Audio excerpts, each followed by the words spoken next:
Hi everyone, we'd like to welcome you again to another Laurel Highlands football game tonight with Atlantic Broadband Cable in cooperation with the South Union Township Supervisors presents the South Union Township Sports Network.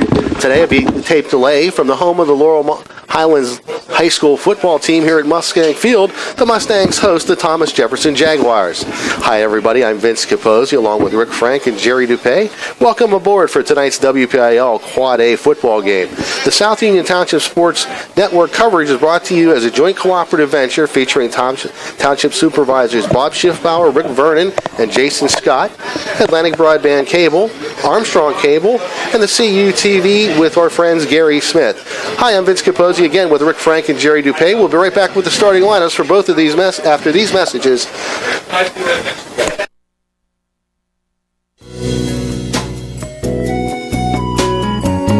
Centers for Rehab Services, CRS, a part of UPMC and the Center for Sports Medicine, is a proud sponsor of the South Union Township Sports Network and its coverage of area youth sports. Make Centers for Rehab Services your choice for all of your physical and occupational therapy needs. CRS, located at 160 Wayland Smith Drive, provides physical therapy, occupational therapy, work injury programs, and hand therapy. Valuing patient satisfaction is one of their highest priorities. Centers for Rehab Services offers a patient-centered environment where each patient has an individualized treatment plan developed for their specific needs. They are experts in helping you recover from injuries, increase strength, and build endurance. CRS professionals have become highly skilled through a strong commitment to continuing education and advanced certifications to ensure the most cutting-edge and cost-effective treatment for their patients. Jim Burns, a lifetime Uniontown area resident, is a licensed physical therapist and facility director of the Uniontown location, as well as a field faculty instructor for Duquesne University and for the University of Pittsburgh School of Physical Therapy. He invites you to stop by his state-of-the-art location and discuss your rehabilitation needs. Center for Rehab Services is participating with most insurance plans, including all Highmark products, UPMC Health Plan, and Medicare. Available 5 days a week and offering extended hours for patient convenience. Patients are seen within 24 to 48 hours and walk-ins are always welcome. Patients may also be seen through direct access, which does not require a physician's prescription. CRS worked with physicians and other healthcare providers to help you find relief, live your life again, and get you back into the game. For more information, call CRS at 724-437-7500. Where you treat for physical therapy is always your choice, so ask for Centers for Rehab Services. It's your health, it's your choice.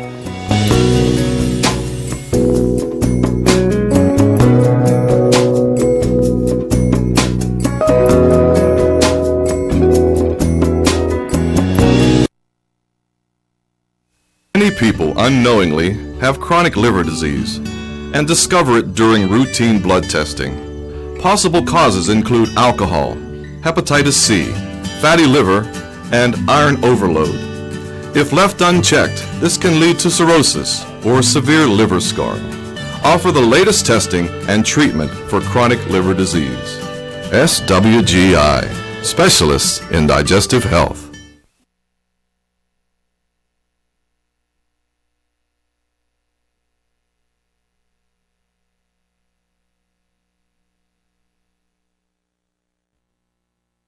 Davis & Davis, attorneys at law. Every person who's been injured, when they come in, has an expectation that their case is important, and it is to us. We take these cases very seriously. So that experience that we have is unique also because we have experience in these communities, in Uniontown, in Washington, in Waynesburg, in these court systems. You don't have to go to Pittsburgh to be represented by attorneys who don't know their way around your community. Davis & Davis, attorneys at law.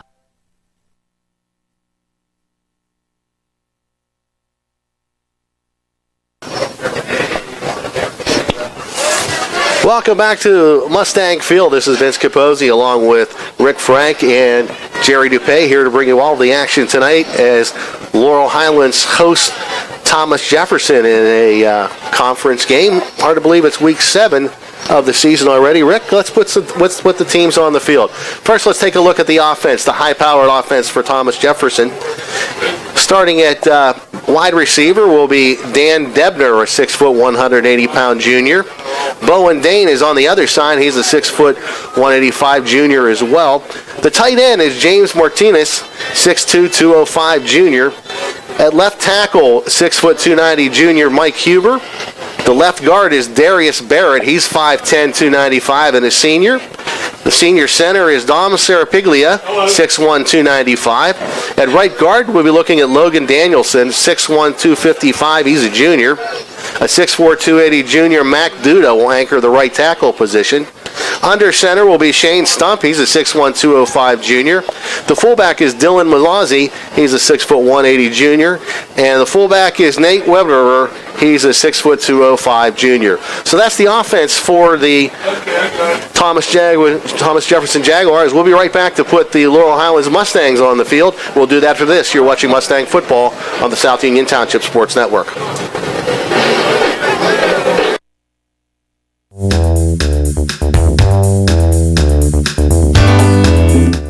Turn to the experts. Fayette Furnace Company Incorporated, serving the Tri-County area since 1920, the area's oldest and most reliable heating and cooling contractor, specializing in Carrier equipment.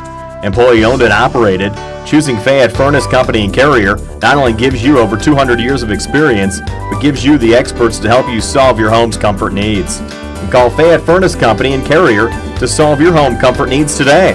Call 724-438-5400 or look up Fayette Furnace Company on the web at FayetteFurnaceCompany.com.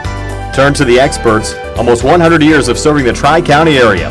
For more information, call Mike at 724-438-5400. That's 724-438-5400 for Fayette Furnace Company.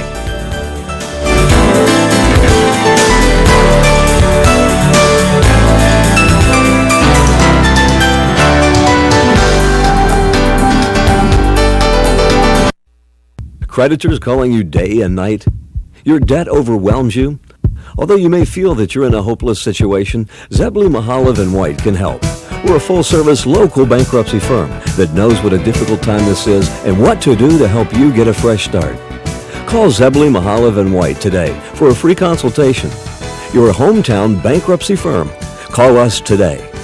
Don't borrow more money until you talk to Zebley, Mahalev & White.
Welcome back to Mustang Field. We are back again, the Thomas Jefferson Jaguars and the Laurel Highlands Mustangs. Not too long before we'll have the opening kickoff, and Rick Frank has returned from his Halushki search and is back in time to give. We'll put the Laurel Highlands Mustangs on the field for you, Rick.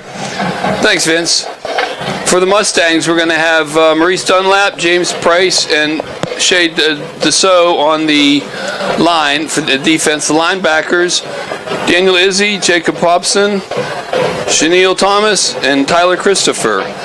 In the defensive backfield, we have Robbie Slater, Ryan Fike, Connor Basinger, and Miguel Brumfield, although I did talk to the coaches, Vince, and it looks like some injuries for the Mustangs, or guys not playing. Miguel Brumfield, I didn't get that one, but I see when I was down on the field that he's not dressed. Tanner Slavic and Riley Bosley are all three key components for the Mustangs offense and defense. But that's the Laurel Highlands defense for tonight's game. And they're going to have a tall order against Thomas Jefferson. The kickoff is coming up next. You're watching Mustang football on the South Union Township Sports Network.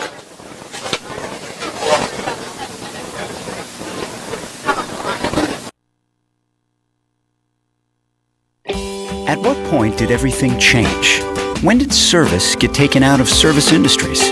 It's too bad, because people are busy these days. At life, at work, at play. When it comes to your hard-earned money, you want service. Real service. From a person you know and a face you trust. At a bank where changing with the times doesn't mean leaving people behind. We're proud to be a part of your community. We're United Bank, at your service.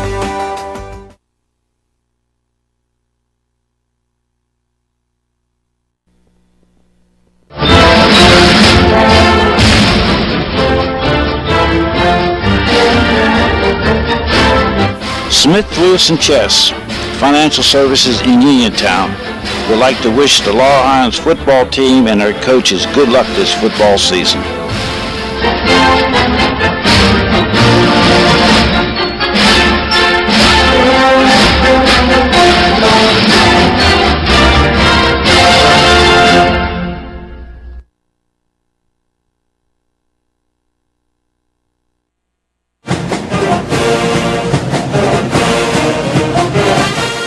Good luck to the Mustangs from the South Union Township Supervisors, Rick Vernon, Jason Scott, and Robert Schiffbar.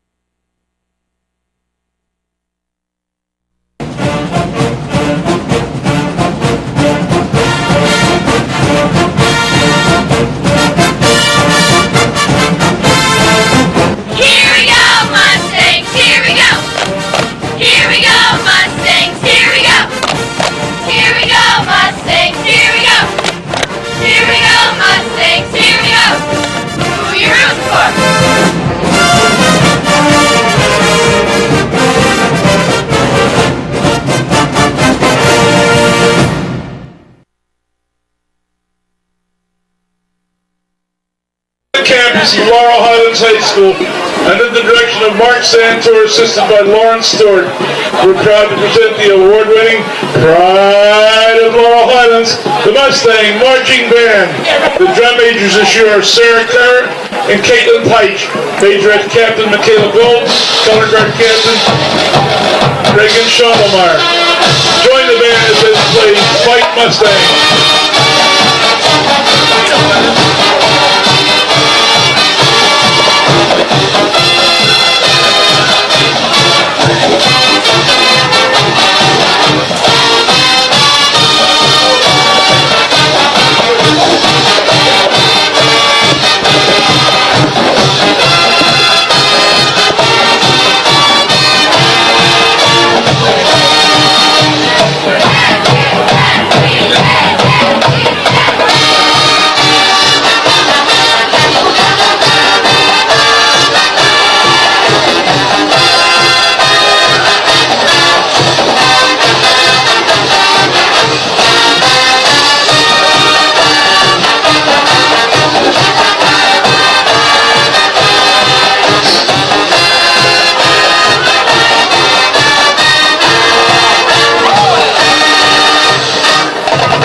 Ladies and gentlemen, would you please stand for the singing of our national anthem and remain standing for the Laurel Highlands High School alma mater.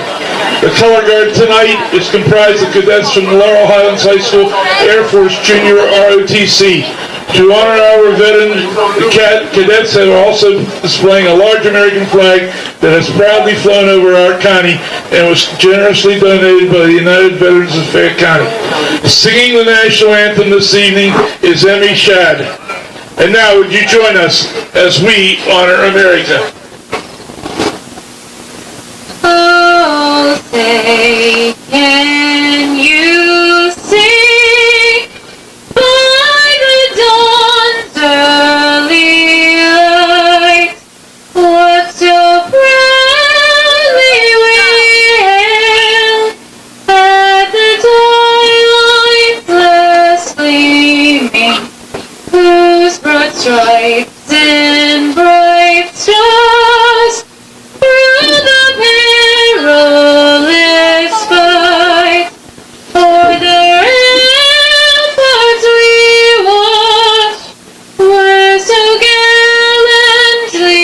streaming, and the rockets record, the bombs bursting in air, gave proof through the night that our flag was still there.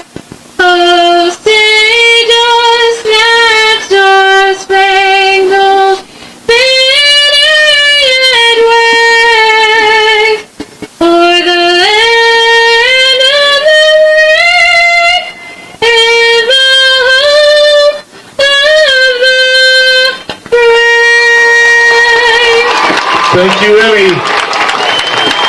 And now the Laurel Highlands High School alma mater.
The pride of Laurel Highlands, the Mustang Marching Band.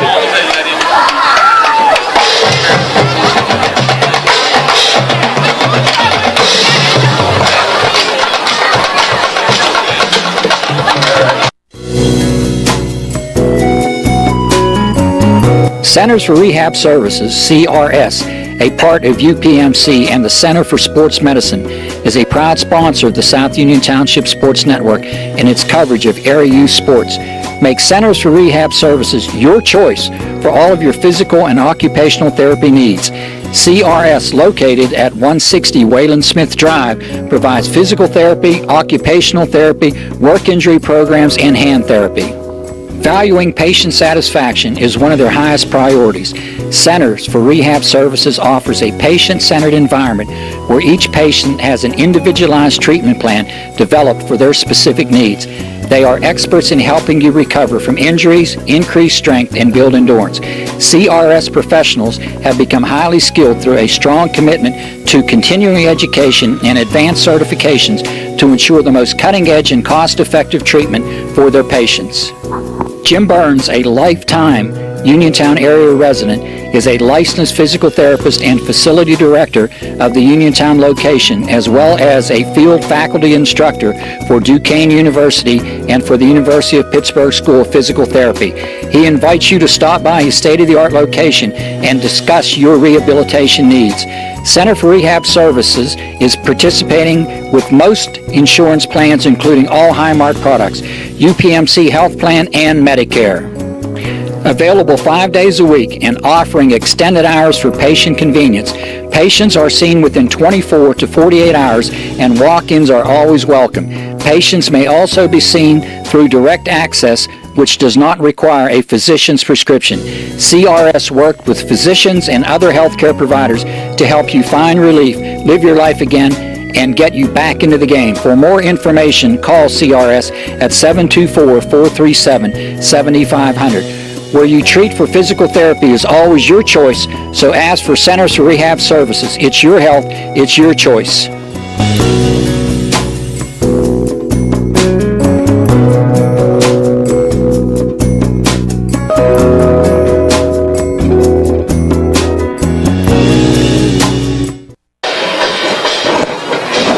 Welcome back to Mustang Stadium on the campus of Laurel Highlands High School. Vince Capozzi along with Rick Frank and Jerry Dupay. The Mustangs taking on the Thomas Jefferson Jaguars today, and as we've talked about, going to be a tall order for Laurel Highlands tonight, and the ceremonial coin toss about to take place. But Ricky, what are you expecting tonight? I'm expecting that we're going to call heads and win. Or they're going to call heads and they're going to lose. All righty. Connor Basinger, Ryan Fike, and Gary Gardner are the captains tonight for Laurel Highlands. For TJ, it's Shane Stump. That's the captains for. Daniel Diebner. Number 4, Shane Stump. Number 54. Number 11, Daniel Deppner. Number 54. Logan Danielson. And number 81. Tight end Sean Barrett. All right, well, let's see what happens here. Let's see if you won the coin toss tonight, Ricky, or not. Ryan Fike. And number 76, Gary Gardner. Didn't get the name of the honorary captain for Laurel Highlands tonight. We'll try to get that for you before the broadcast ends. All right, they're all set. It appears that Laurel Highlands has won the toss. And they have elected to defer to the second half. So Thomas Jefferson will get the ball to start. Laurel Highlands will defer to the second half.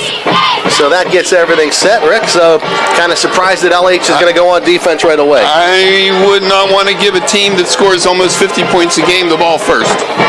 Well, I'm sure Jake just has his reasons. We'll see what that all bears out.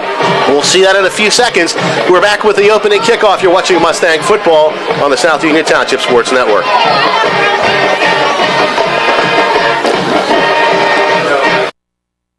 Davis and Davis, attorneys at law. Important for people to know that we represent injured people to the best of our ability, and we've been successful doing that. And I don't say that to have people come to see us because we have been successful. I say that because it's true, and it's important.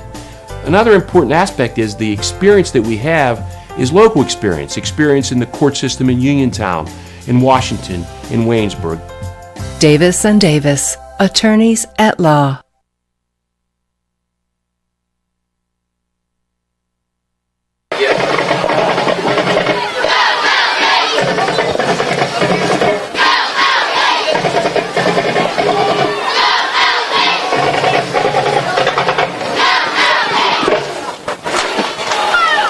The Mustangs will be kicking off. Thomas Jefferson will receive.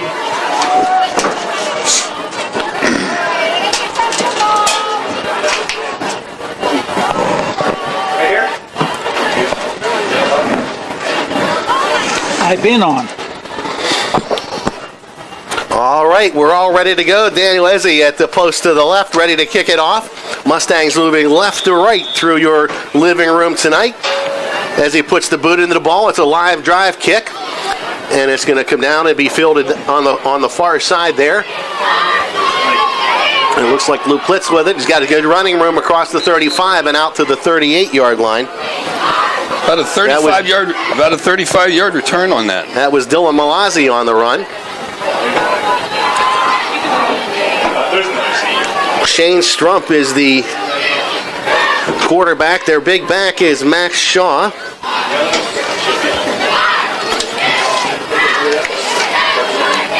Ball's on the 39-yard. Shaw has rushed for 720 yards so far this year. He's averaging 10 yards a game.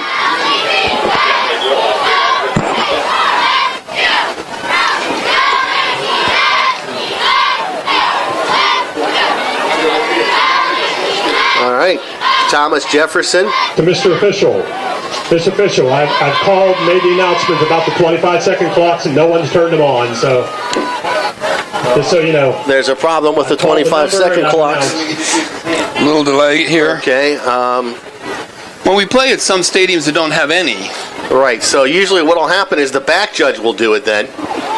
And what you'll want to watch on TV, I don't know if it'll show up on the screen, but the back judge, when there's 5 seconds left to go in the play, on the play clock, he'll put his hand up, so that's how you'll know where it is until they get the play clocks turned on. I could have sworn they were on when I came in.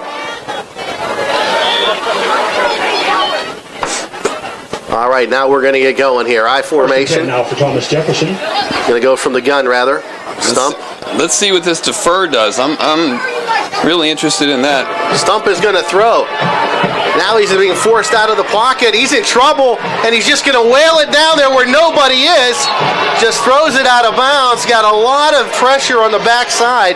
They got a backside blitz coming out there from Tyler Christopher. Put a lot of pressure on them. Shea Deso was also there. I think Tyler Christopher was surprised that he got in that backfield that fast. You know, it almost kind of stutter-stepped a little bit. Well, he almost thought, oh my goodness, is this a screen? Because he got in so easily. But second down and 10. Kind of surprised they went to the air. I'm sure we'll see Sean now.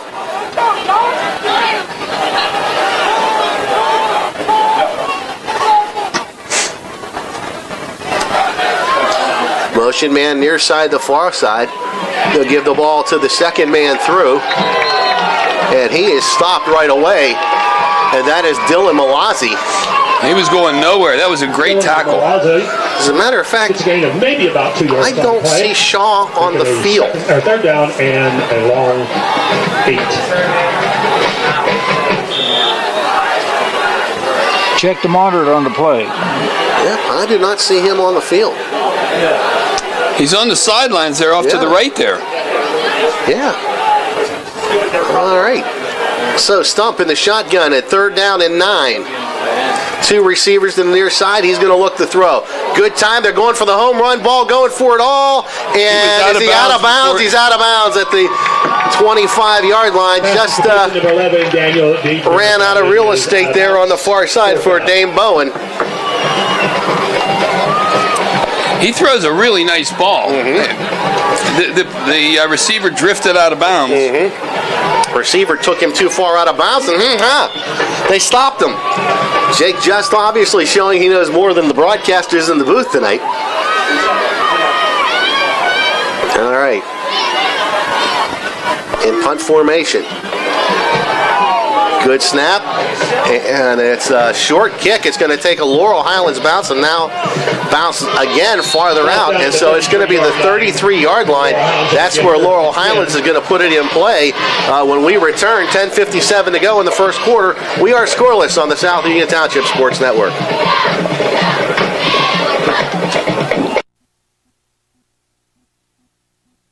Esophageal reflux affects 20% of Americans and can lead to heartburn, regurgitation, chest pain, and difficulty swallowing. Reflux is caused by stomach contents passing a faulty valve and entering the esophagus.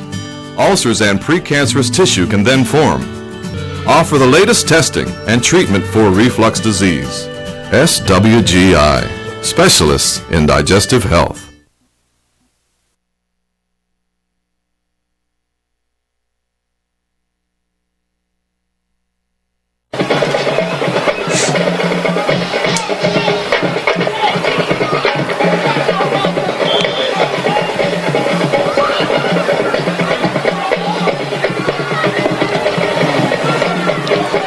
Here we go.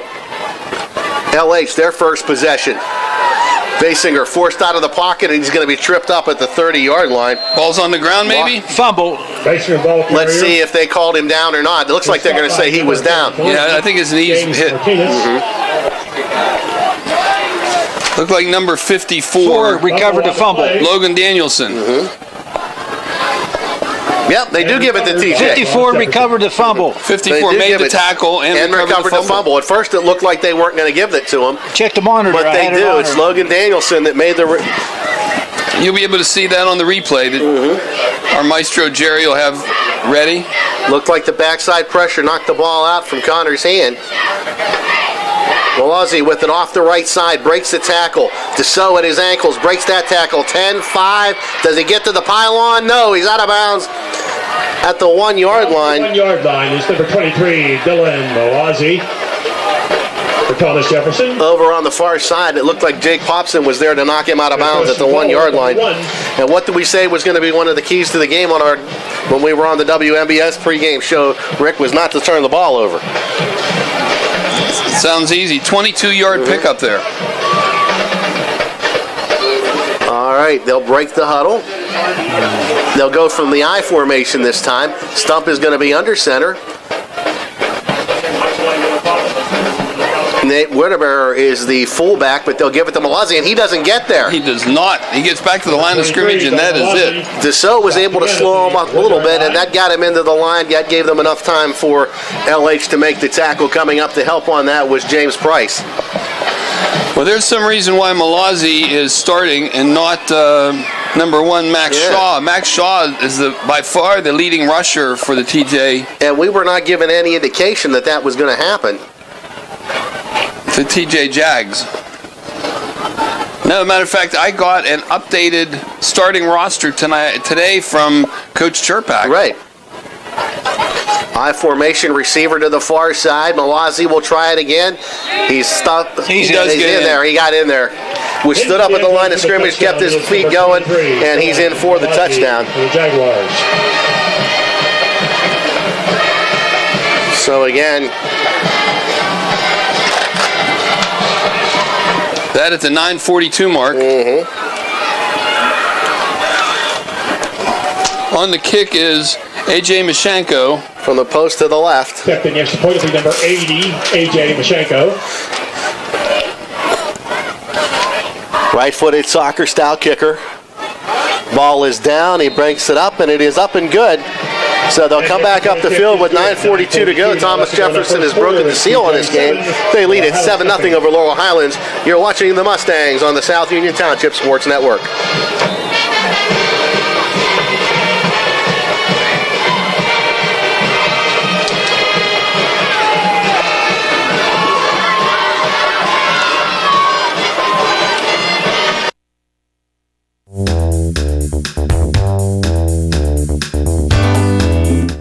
Turn to the experts. Fayette Furnace Company Incorporated, serving the Tri-County area since 1920, the area's oldest and most reliable heating and cooling contractor, specializing in Carrier equipment. Employee owned and operated, choosing Fayette Furnace Company and Carrier not only gives you over 200 years of experience, but gives you the experts to help you solve your home's comfort needs. Call Fayette Furnace Company and Carrier to solve your home comfort needs today.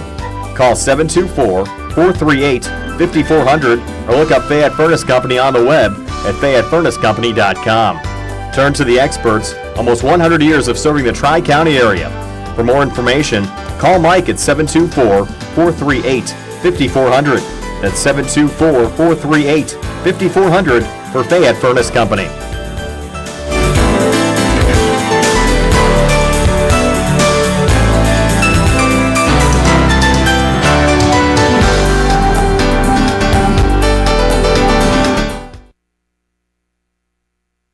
Number 80. All right, we are back here at Laurel Highlands. Vince Capozzi, Rick Frank with you. The Jaguars take advantage of the fumble, and at 9:42, they're into the end zone to take a 7-0 lead. All right, the kickoff is being taken on the near side, and up across the 20 to the 22-yard line is Dan Izzy. Around the 23-yard line. He was tackled by Gabe Dominic. Gabe Dominic for TJ. Special teamer. It'll be 1st and 10. So now we'll be able to get there and see what Laurel Highlands can do on their second possession. Had a lot of momentum after stopping them. Thomas Jefferson, things were looking pretty promising, but the turnover bug once again hits the Laurel Highlands Mustangs.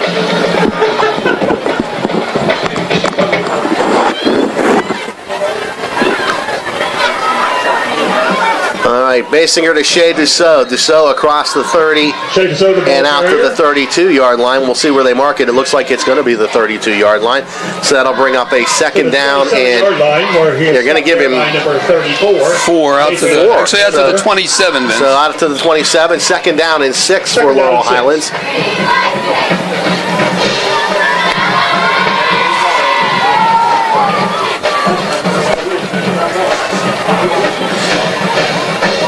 All right.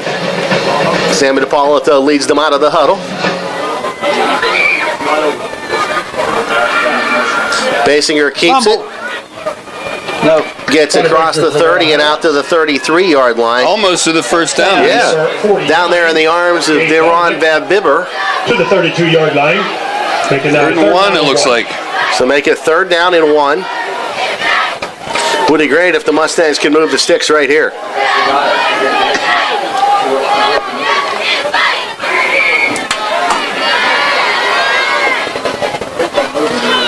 nice to see the Mustangs have a 4 or 5 yard per carry start here.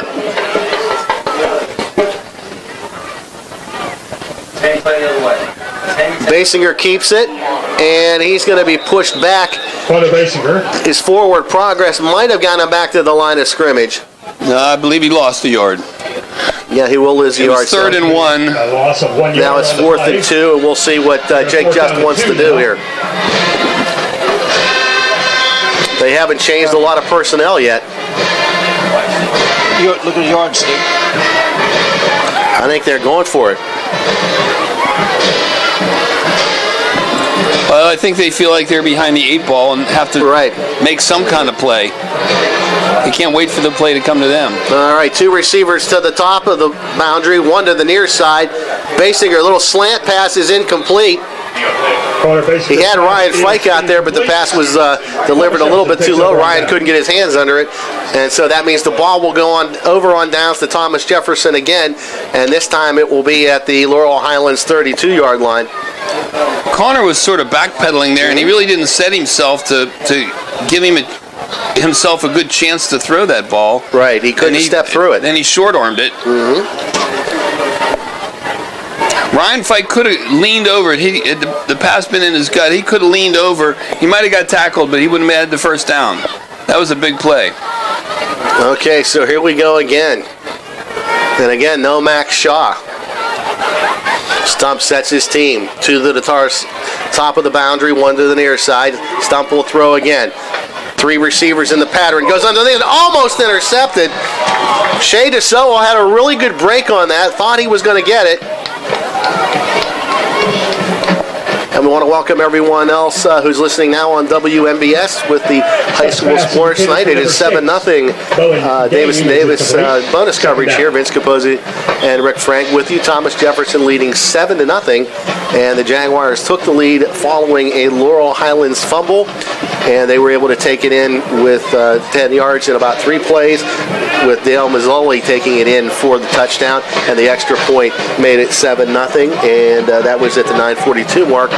And now they are marching in after stopping Laurel Highlands on downs, and the handoff is to the up back, and that is going to be Nathan Weberer, and he's got good running room all the way out to the 22-yard line, so that is a first down for Thomas Jefferson. One thing that we should point out before we send it back to you, Brian, is that the top player, the running back who's averaging 10 yards a game, Max Shaw, is not playing tonight, and we have not received any indication of why, so we'll keep an eye on that maybe when we come back to you. But right now, this has been Davis and Davis bonus coverage. Back to you, Brian.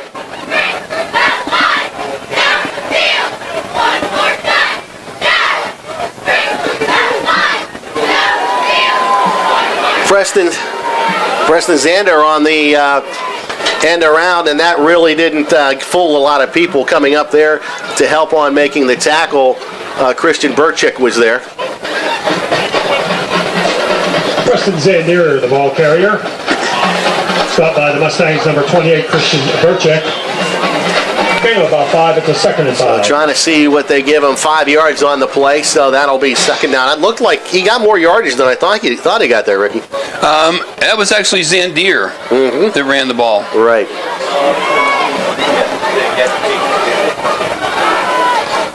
Wazzy the lone setback now. He's got the ball, picks his way through like Le'Veon Bell. He's got a clear lane. He's into the end zone for a Thomas Jefferson touchdown. The end zone is a touchdown for number 23, Dylan Malazi. What'd you have there, Rick? 16 yards, 17 yards? 12 yards. 12 yards. So, Malazi with his 2nd touchdown. And Mashenko will be on to attempt the point after. Number 80, A.J. Mashenko. At the post to the right.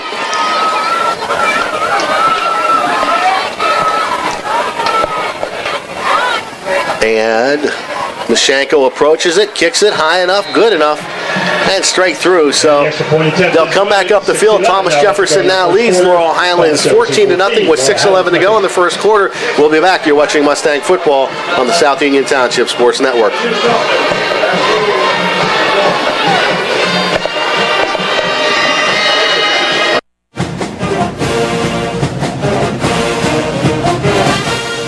Good luck to the Mustangs from the South Union Township Supervisors, Rick Vernon, Jason Scott, and Robert Schiffbar.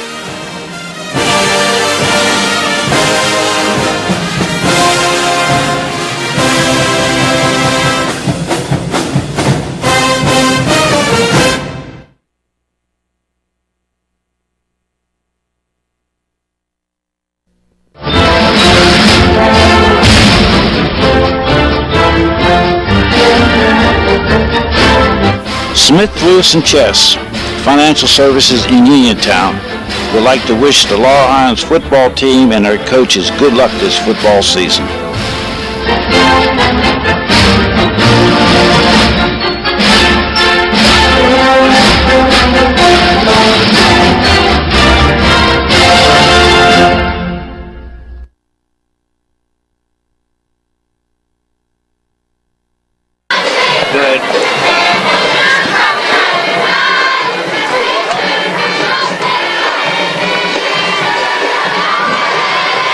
Back deep for Laurel Highlands will be number 1, Daniel Izzy. Daniel Izzy is deep to receive for Laurel Highlands. AJ Mashenko set to kick.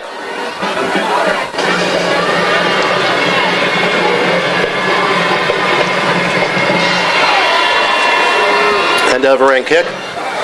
Izzy catches it on the run at the 10, cuts outside to the 25, and is going to be knocked down right there. Coming up to make the stop for Thomas Jefferson was Isaac Eckley. Well, so third possession for Laurel Highlands. Here's a little stat that Mashenko, the kicker, is the third leading scorer on the team with 36 extra points. I don't know that they've really had any need to kick a field goal, but he's the third leading scorer on the team. All right, Basinger, third possession for Laurel Highlands. Fakes it to Dussault, and a bad pitch gone out there. It looked like they were trying to get it to Robbie Slater. It was a bad pitch, and Robbie's able to fall on it, but a loss of about, let's see, 1, 2, 3. Looks like it's going to be a loss of 3, so second down 13.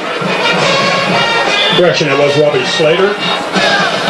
So one of the things that we said was a key was going to be taking care of the football and not giving this high-powered Thomas Jefferson offense a chance to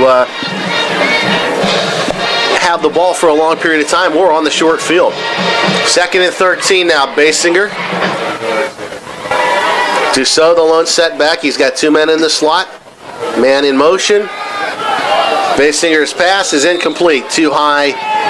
There he was looking for Tyler Christopher over the middle, and that pass was incomplete. Bring up a third down and 13 from the Laurel Highlands 22-yard line. You know, the thing, Vince, is that Christopher was open. Connor's not having a very good night throwing a football, and you can't afford to have a bad night against TJ. Every single play counts. It does in every game, but they just don't allow you to make mistakes. Right. Yeah, you have to play almost mistake-free football. Looks like he's just not setting his feet. It's like he's almost anticipating getting hit. All right, Basinger will throw again. Now he is just snowed under. Leading the charge right there with Logan Danielson, and that loss will be all the way back to the Laurel Highlands 13-yard line. It'll now be a fourth down and 20. It's like a loss of 7, Vince. Dan Dibner will be back to receive. Basinger will kick from his own goal line. They flooded the defensive left side, and Connor really didn't stand a chance. They just bull rushed the whole offensive line. And he could see it coming, too. Nope. It came from the backside. All right, now we have a whistle and a flag, and it's a legal procedure against Laurel Highlands. Daniel Deep back for the... They do not need that. With a penalty flag. No. By the way, we should mention that the play clocks are now on. 4th and 25.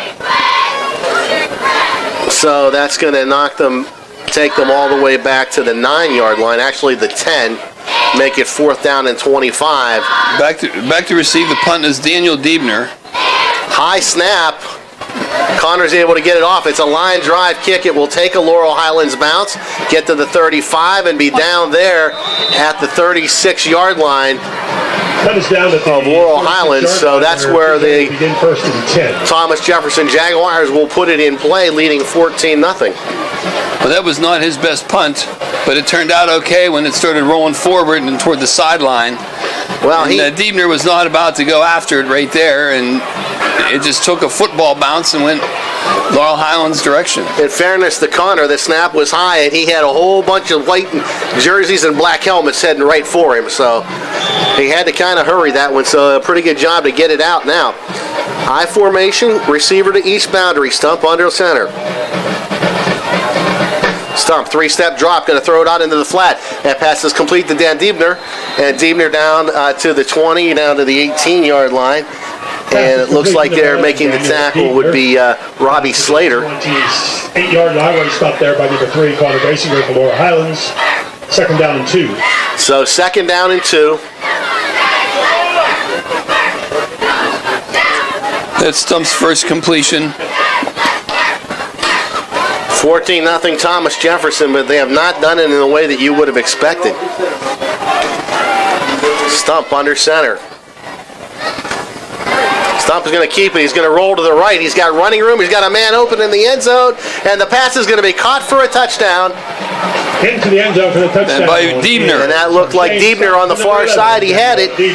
There were 2 receivers there, and it was Diebner who got separation and gets the touchdown.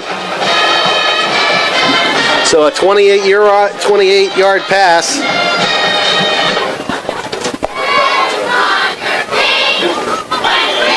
So 25-yard pass from Stump. Mashenko back for the kick. AJ Mashenko. So Mashenko will be on again at the post to the right. Ball is down, the kick is up, and it is through and good. And the extra point. So that makes the score now 21-0 Thomas Jefferson with 3:48 to go in the first quarter. We'll be back. You're watching Mustang football on the South Union Township Sports Network.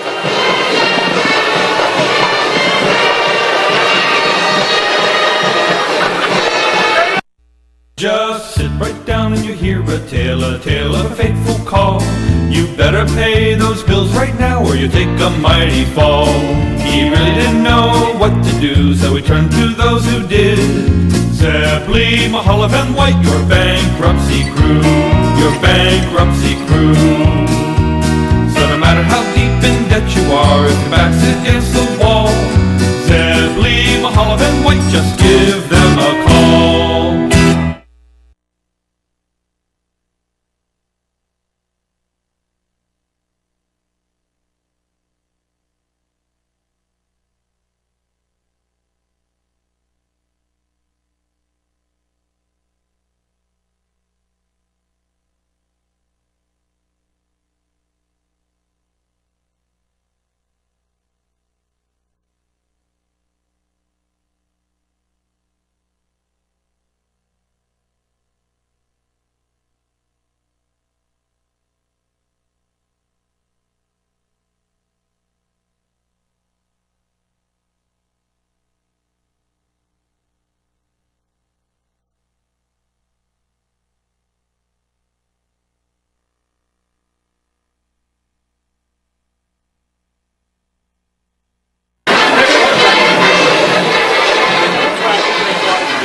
Welcome back to Laurel Highlands, 3:58 to go in the first quarter.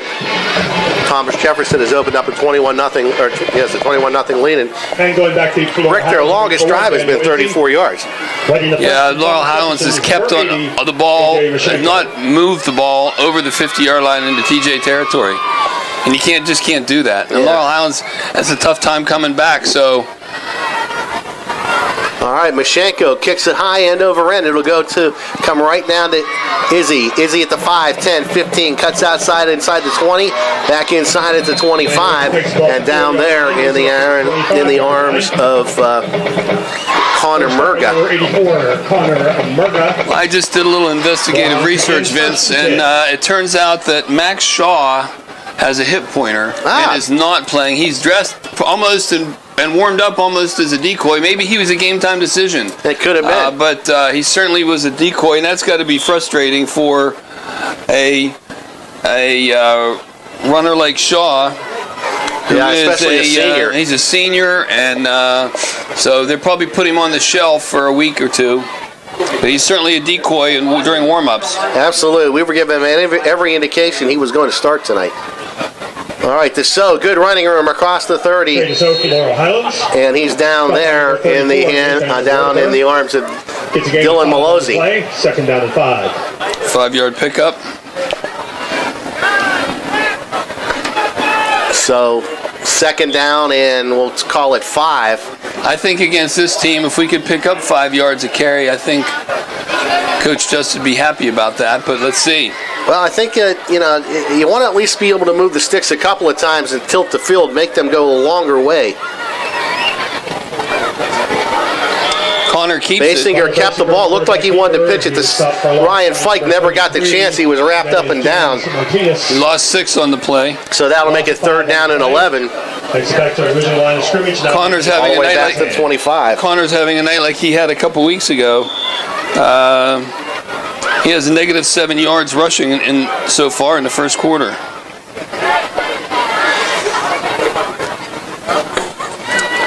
All right, third down and 10. Those are the football resting right on the 25-yard line. Receiver to each boundary, slot men to each side. DeSoe in the backfield. Basinger will throw. Hit as he throws over the middle, and the pass is incomplete. They were looking over there for Ryan Fike, and drawing the defensive coverage for them was Shane Stump. I don't know if Shane got a hand on it or what, but they couldn't click, and so it'll be fourth down and 10, and Laurel Highlands will be in punt formation again. Fourth down. Dan Diebner is deep to receive. With a good punt, maybe this would be the first time that TJ would start in their own territory. Let's see. 2:28 to go in the first quarter, 21-0. The Thomas Jefferson Jaguars lead. Another line drive kick takes a Laurel Highlands bounce at the 50 and will die at the 45-yard line, and Dan Izzy will kill it right there. The 6-yard line where they will begin first and 10. 30-yard punt puts them in their own territory. But again, it was a difficult snap for Connor.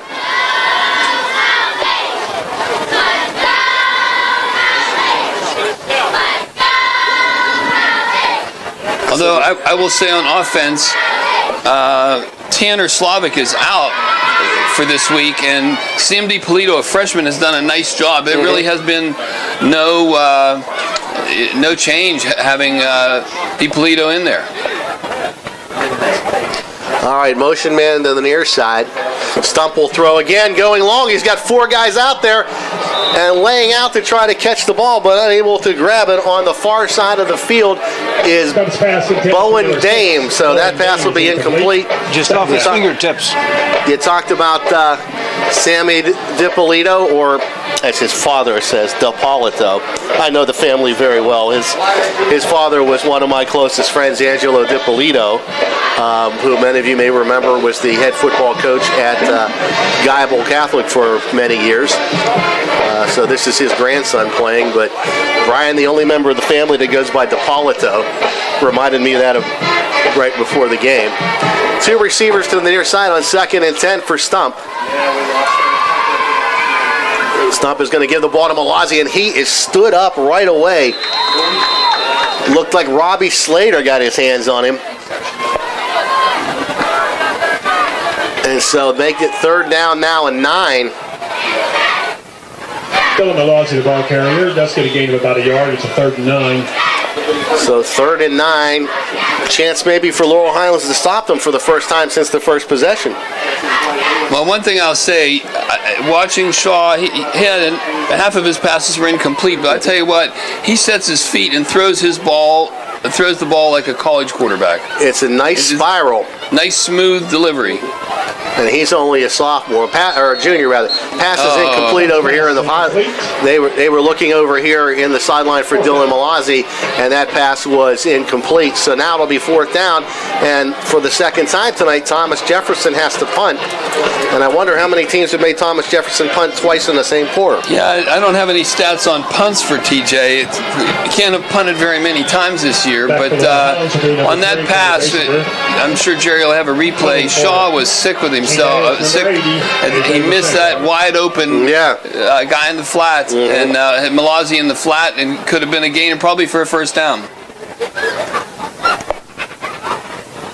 All right, here's the snap. It's a low snap. They're coming to get it. They didn't get it. Dan Izzy will let it hit. It takes a sideways bounce out of bounds and will be spotted at the Laurel Highlands 25-yard line. That's where it'll be when we come back. 1:38 to go in the first quarter. 21-0. Thomas Jefferson. You're watching the Mustangs on the South Union Township Sports Network.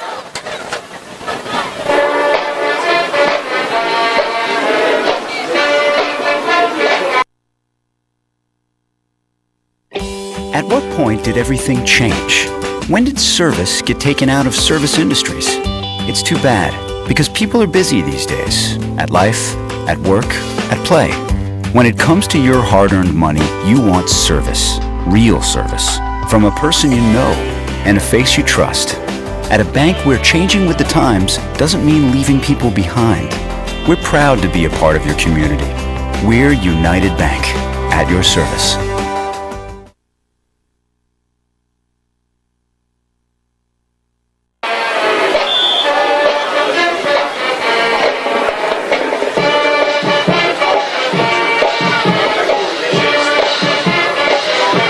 LH puts the ball in possession, 1st and 10 from their 25-yard line. Sorry, Rick. Just elbowed Rick in the head there. Basinger fakes the handoff, was looking to do possibly a quarterback draw, but that play fooled no one. The host of Jaguars was there. They were led by Sean Barrett. No, this is unfortunately a little reminiscent of 2 weeks ago, Greensburg-Salem, where Connor just didn't have any time. He doesn't have any time to set the ball. He can't get his 5th step drop back because he can't even run for his life at that point.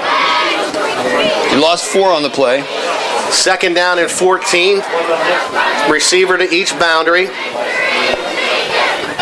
And Connor keeps it again, and Connor is going to be pushed back. Again, Barrett led the charge. See where they mark it. And that wasn't number 4. Actually, that was Deso that ended up taking the handoff and was driven back. He's hurt. He's hurt. Looks like we're going to get one more play in before the half. He's hurt. His elbow's hurt. Number 4's elbow is hurt.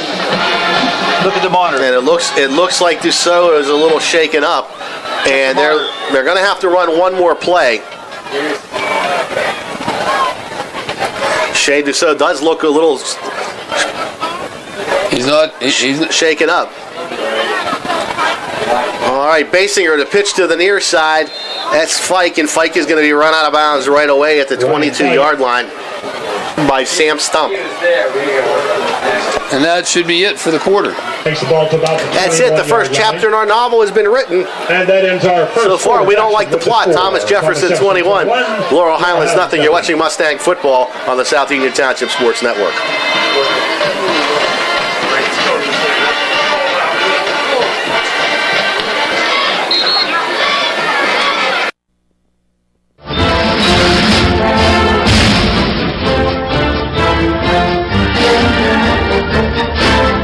Smith, Lewis & Chess, Financial Services in Uniontown, would like to wish the Laurel Highlands football team and their coaches good luck this football season.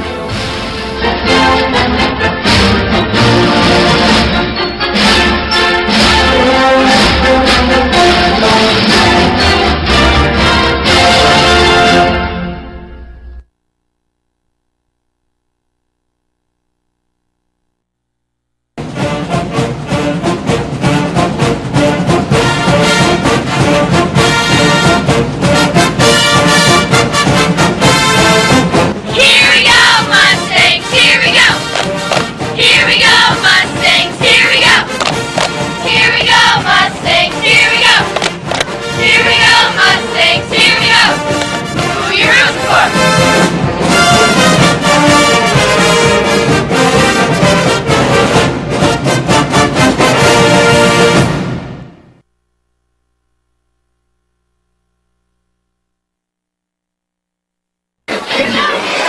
Welcome back to Laurel Highlands.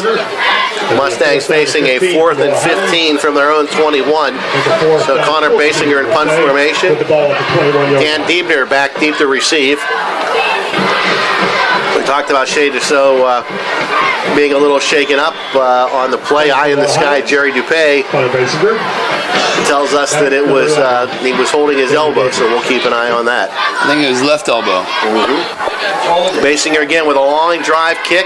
It will take a Laurel Highlands bounce and go out of bounds at the Thomas Jefferson 48-yard line. So that's where the Jaguars will put it in play as we begin the second quarter. Another 30-yard punt net for Connor.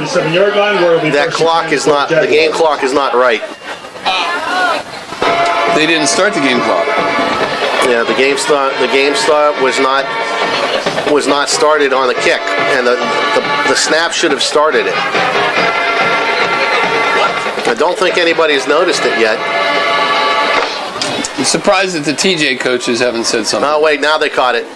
Now they caught it.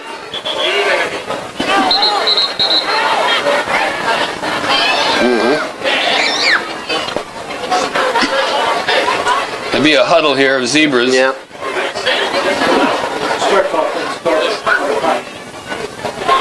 And then our low-tech well, there is an official who does keep the game, keep the time on the field as well. Our low-tech system is that one of the coaches yells up what. Yeah. So we'll see what they want to do here. 11:56. 53. No, well, they're running it down. 10 seconds. They ran 10 seconds off, so 11:50 is what they're going to do. Wonder who caught that. We were on top of that first time all year, but second time the Jags are starting in their own territory. All right. That won't last long as Malazzi has good running room across the 35, breaks a couple of tackles, and is finally run out of bounds on the far side of the football field. And over there it was Dan Izzy and Tyler Christopher that finally got him out of bounds. But a huge gain there. All the way down to the 28-yard line.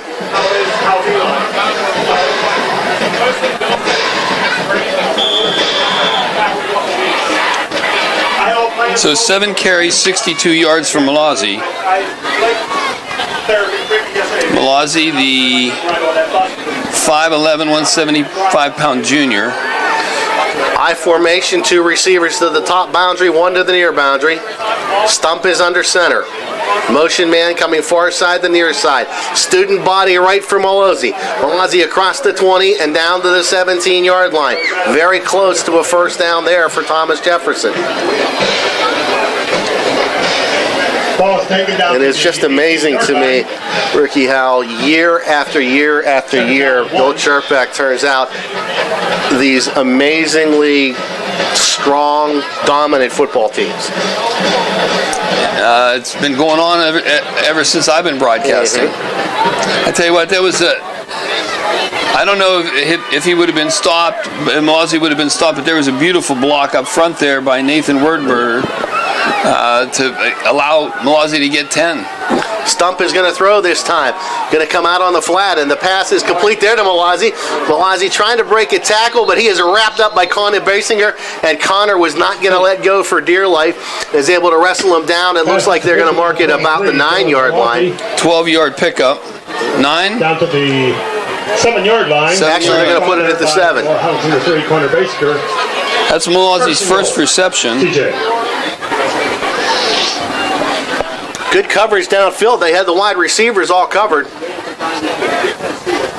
And that's why Malazzi was so wide open there in the right flat.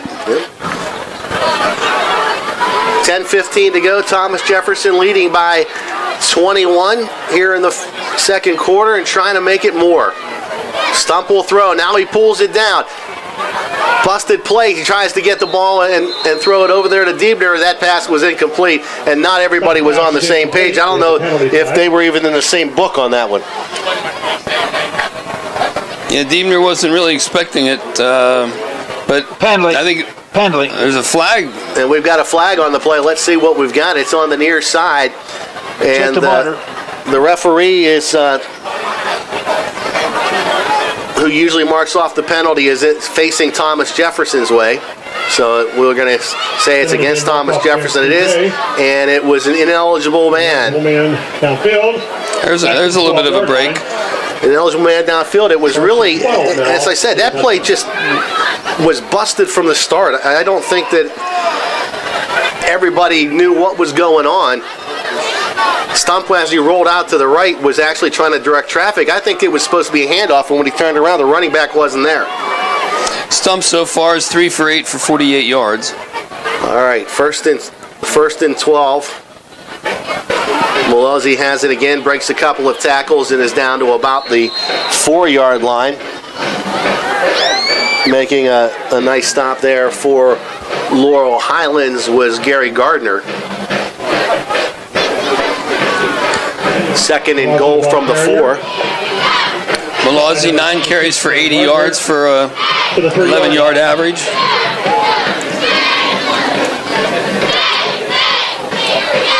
I'm sorry, 10.1. You're going to have a lot of success when you're averaging 10.1 yards a game. Okay, they're going to go from the I formation again. Receiver near side to far side. Stump, student body right to Dylan Malozzi again, and Dylan is in for his third touchdown. Touchdown is number 23, Dylan Malozzi.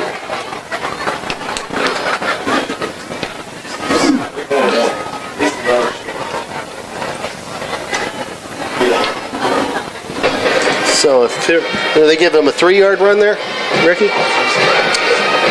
I believe so, yes. Number 80, A.J. Mashenko. All right, A.J. Mashenko at the post to the right this time. 9:52 to go in the second quarter.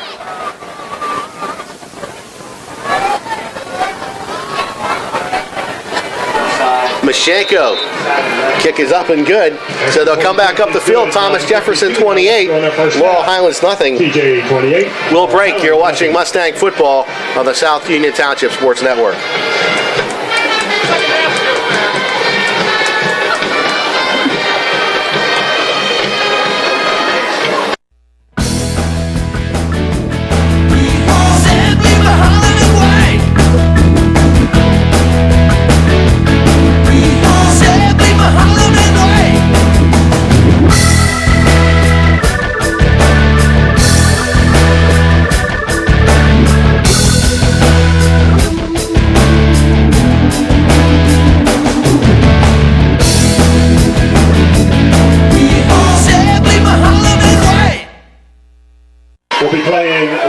Central in a non-section game. It'll be a varsity-only game, and that'll be. Welcome back to Mustang Stadium, where Thomas Jefferson has now opened up a 28-0 lead over Laurel Highlands with 9 minutes and 52 seconds to go in the first half. Next week.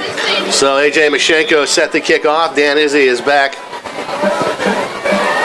standing at about his own 3-yard line. TJ, come back for Mustangs need to get something going here so that we don't get into alternative timing. End over end. Izzy will step up and grab it at the 10. 15-20. Picks his way there and gets out to about the 23-yard line. Stopped by Izzy takes the ball at the 8. A host of where Laurel Highlands begin first and 10. Thomas Jefferson Jaguars. Leading the charge there for Thomas Jefferson was number 49, Gabe Dominic. Well, this is a big opportunity tonight for Dylan Malozzi. It was coming in tonight, the second leading rusher for Thomas Jefferson with 141 total yards, and right now on 10 carries he has 83 yards. So this is it's the next man up kind of a concept. Absolutely. Okay, 2 receivers to the boundary. Basinger's going to go right up. Actually, he will hand it off. That's Shea DeSoe. And it's a shame that Connor didn't have the ball because he was in the secondary. But the reason was they were all ganging up on Shea DeSoe at the line of scrimmage. So it'll be second down and 10. Lost maybe a yard on So the Mustangs are not having a good night rushing the ball, Vince. Second and 11. We have 10 rushes for 2 yards. Connor is at negative 3 yards. Connor has negative 11 yards. And Rob Slater has negative 3. Basinger Gives it to Dussault again. Shea is out across the 25. Looks like they'll give him the 26-yard line. Shea Dussault from Laurel Highlands. He's limping. The 26-yard line. And he is coming off limping. 37. He's got a dinged up elbow, and he looks like he has a dinged up lower body. Undisclosed lower body injury, as the Penguins like to say. All right, 3rd down and 7 for Laurel Highlands. Is it too much to say that this is a big down, Vince? I would think so.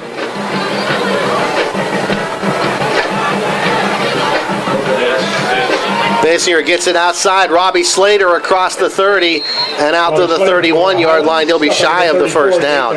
So that'll bring up a 4th down and 4 for Laurel Highlands. And the punting unit is coming on.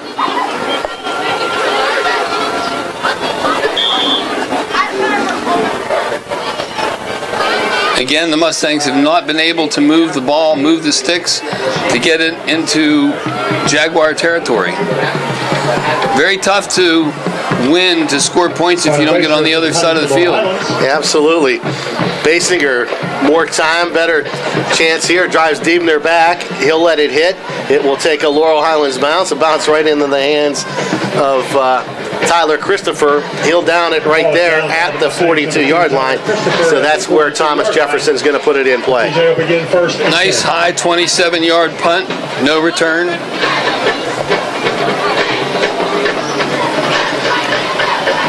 The Mustangs at some point have to step up here and make a stop. Did Laurel Highlands have a first down yet, Rick? I believe they have. I believe on the first. No, I don't. If it did, it came on the first drive, but I don't believe it did. I don't see too many positive rushes on my stat sheet. All right, Stump under center. Malazzi the lone setback. Fake to him, throw to the near side. The pass is going to be complete on the near side. Hogging in there is Dan Diebner. And Diebner is going to be wrestled out of bounds by Dan Izzy. For a first down, it looks like.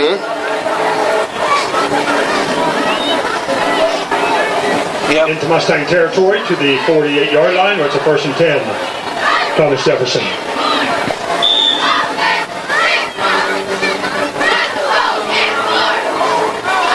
All right. 1st and 10 from the 48-yard line of Laurel Highlands. Thomas Jefferson trying to add to a 28-0 lead. They fake the ball to Malazzi, and there's a flag on the play. Probably a holding. Could be a face mask. We'll have to see what it was. That was Nathan against Weber. And it's going to be against Thomas Jefferson.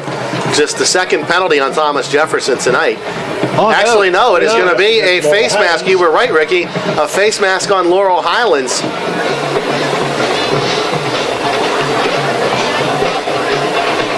So, the 5-yard version. Looks like the fullback got a rare carry there. Yeah. Picked up a couple, but 5 yards on the face mask.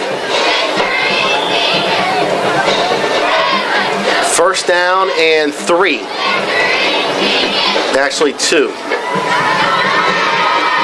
From the Laurel Highlands 40-yard line. Stump fakes the pitch. He's going to throw. He's got one man in the pattern. Being chased. He's just going to throw it, and it is going to be caught for the touchdown. Holy mackerel. Dan Diebner, he looked like he was just throwing that ball away. However, Diebner reacted to it, came back to the ball. There were 2 Laurel Highlands defenders around him who weren't even looking for the ball. Ryan Fike and Dan Izzy got twisted around, and the receiver just looked up. The Laurel Highlands defenders were very confused.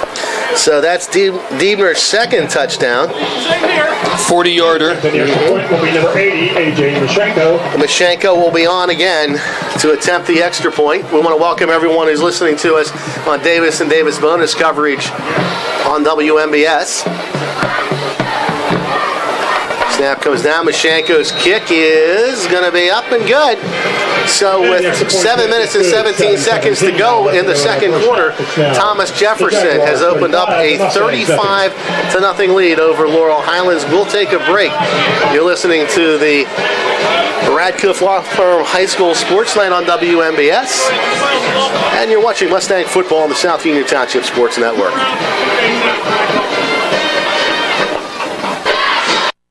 Davis and Davis, attorneys at law. You don't have to travel to Pittsburgh to get good representation. We've been doing it since 1976. We've been successful. We can help you right here at home. We know the nuances of the legal system in Uniontown in Fayette County. We know the nuances of the legal system in Waynesburg and in Washington. We know the system. We know where the courthouse is, and we know where to park.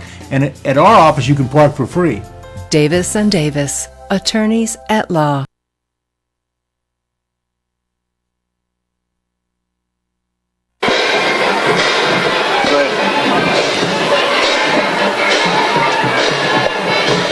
Back for Laurel Highlands, we number 1, Daniel Izzy. Welcome back to kicking off is Laurel Highlands, 7:17 to go in the second quarter, 35-0.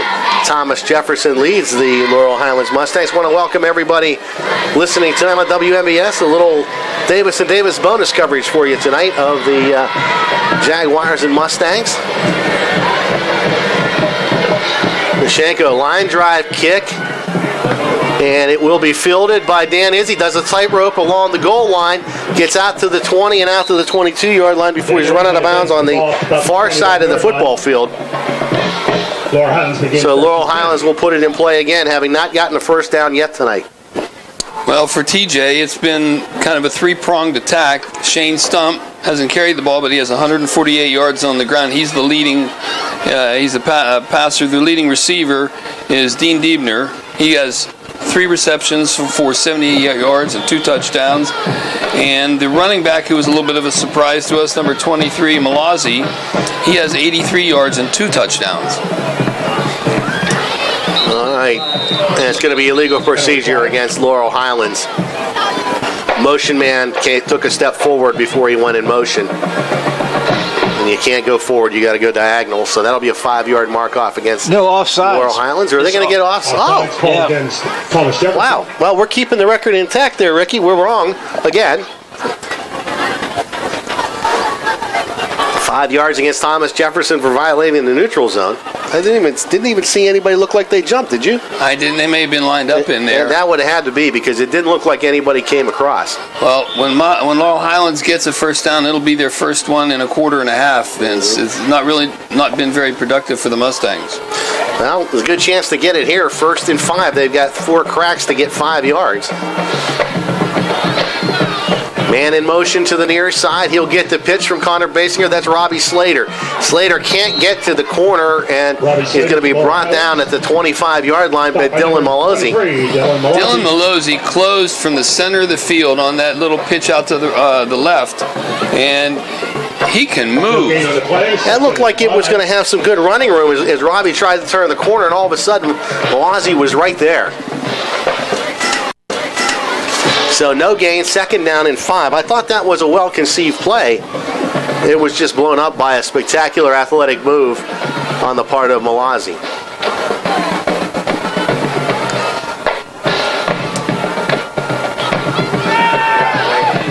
Basinger able to avoid the rush, gets the ball into the flat. Lots of running room on the far side for Ryan Fike, and he's got a first down at the 40-yard line of the Mustangs. There you go, first down.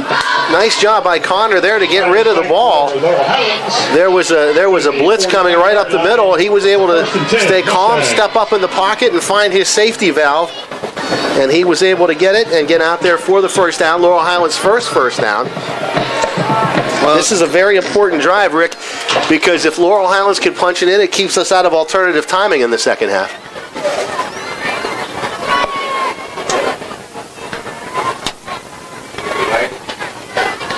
Basinger keeps it, gets nowhere. Connor Basinger. He's going to be dropped on the play for a loss by... Stop by number 33, James Martinez. James Martinez will make the stop. Loss of what? 1, 2, 3. Loss of 4 on the play. 5. Loss of 5. Okay, so Connor hasn't been a very productive night. Connor has negative 16 yards on 7 carries. Shea DeSoe has 12 yards on 4 carries. Robbie Slater has 2 yards. Not exactly the way they drew it up, I don't think. Basinger will throw. Forced from the pocket, and he's going to be dropped at the 35-yard line. Coming in from the backside again was James Martinez. That was a 25. That's another 12-yard loss for Connor.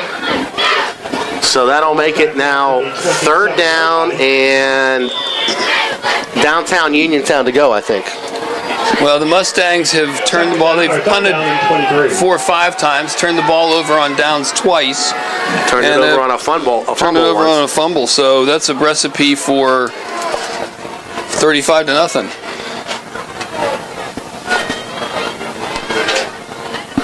Basinger gives the ball to DeSoe. DeSoe across the 25 out to, or actually that's Robbie Slater with the ball out to the 23-yard line before he is wrapped up there in the arms of James Martinez. But that will bring up a 4th down, and Laurel Highlands will be forced to punt again. Dale Thomas, the ball carrier. For no gain on that. No gain on the play, 4th down. So Basinger once again in punt formation. Diebner back to return.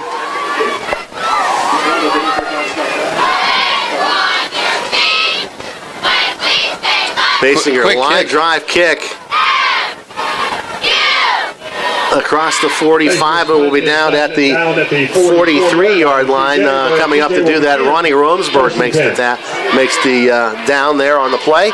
So they're going to put it in play. 4:09 to go in the second quarter. Thomas Jefferson from their own 44-yard line, and Thomas Jefferson has. Things started out pretty well. We were wondering, Ricky, at the opening of the broadcast, why Laurel Highlands wanted to defer to the second half, and we were questioning why they would put that high-powered offense on the field right away. But Laurel Highlands got a stop, and an impressive stop on the first 4 downs, and so things look pretty good, but it's been downhill since then. Yeah, I question the deferring. I can't imagine that you'd give the number 4 team in the state the ball first. But it worked out until then. On that ensuing possession, Connor Basinger fumbled. All right, Malazi across the 50 and down, carries a couple of people. Oh, no, that's the fullback. Actually, it's the fullback. Nathan Warderberg. To the 45-yard and he's got the first down at the 45-yard line. 1st and 10, Thomas Jefferson. Also curious was we hadn't seen Max Shaw. I got a updated starting roster today from Coach Chirpak, and it didn't have that Malazi was going to be the starter, but Shaw, who's the leading rusher for Thomas Jefferson with over 700 yards, turns out he has a hip pointer and hasn't been in for 1 play tonight. All right, they'll give the ball once again to the fullback, Werderber, and he is going to be hit at the line of scrimmage. About 3 on the play. Will fall ahead for about 3. Number 5, Jacob Popson. Jake Popson in on the stop. So 2nd down and 8. One thing I have to say, we've talked about it before. Shaw, who he has a very nice delivery, very good arm. He can flip a ball 40 yards with no problem. He did it backpedaling on that last touchdown, and he's a very impressive quarterback. 2nd down and 8, man in motion. That will put 3 receivers to that side. They'll run a little bubble screen there to Denver, and he's got a lot of running room. 30, 25, 20, and he's going to get into the end zone for a Thomas Jefferson touchdown. 43 yards. 43 yards. They're into the end zone for the touchdown. Thomas. That's only his 3rd touchdown, Vince.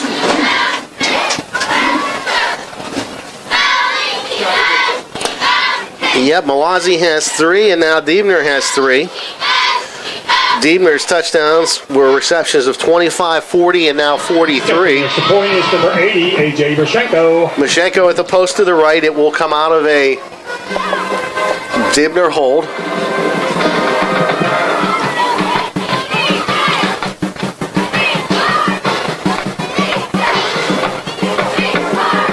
Mashenko Boost the ball up, it goes through and good. So as the teams come back through up the field, 2:56 to go in the first half. Thomas Jefferson leads it 42-0 over Laurel Highlands. We'll take a break. You're listening to the High School Sports Night, sponsored by Radcliffe Law Firm on WMBS, and you're watching Mustang football on the South Union Township Sports Network. As we'll be hosting Indiana, that is again next Friday night.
Welcome back to Laurel Highlands on the South Union Township Sports Network. Vince Capozzi, Greg Frank, and Jerry Dupay with you.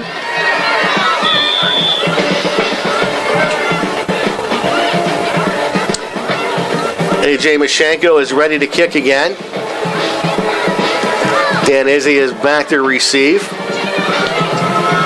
End over end, drives Izzy back to his 2-yard line. Dan from there across the 10 to the 20, trying to get to the outside, and is going to fumble the ball. It's picked up by Thomas Jefferson, and going into the end zone for a Thomas Jefferson touchdown is Jake Pugh. Recovered by Jake Pucky. Number 12, Jake Pugh. Oh, Pugh, I'm sorry. Jake Pugh. Wow.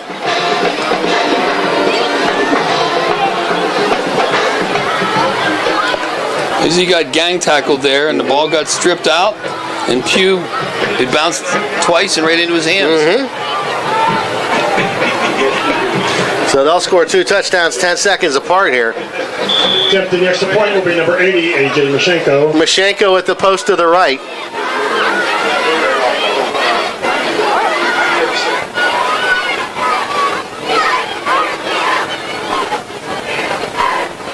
The ball is down. Mashenko's kick is going to be through, and no, he missed it wide to the left. He must be getting tired there, Ricky. So with 2:46 to go in the first half, Thomas Jefferson now leads it 48-0 on the Laurel Highlands. We'll break.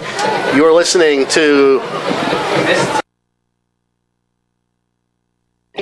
At what point did everything change? When did service get taken out of service industries? It's too bad, because people are busy these days. At life, at work, at play. When it comes to your hard-earned money, you want service. Real service. From a person you know and a face you trust. At a bank where changing with the times doesn't mean leaving people behind. We're proud to be a part of your community. We're United Bank, at your service.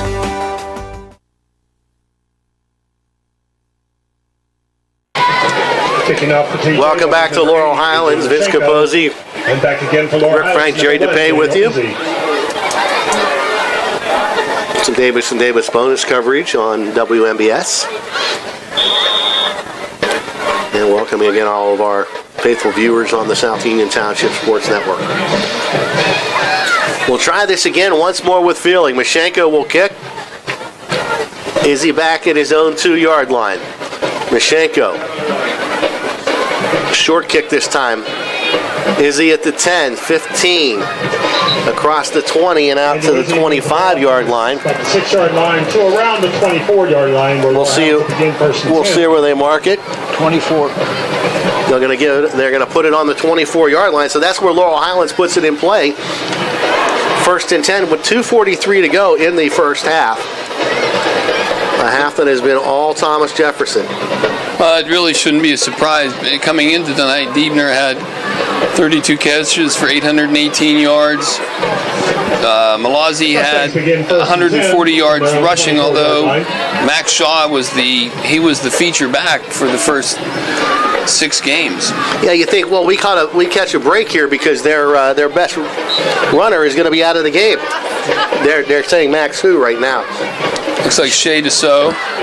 Shea will get 2 yards. Let's see if they're going to they'll give him 3. Out to the 27-yard line. Contrast to last week, Deso is the leading runner with 15 yards.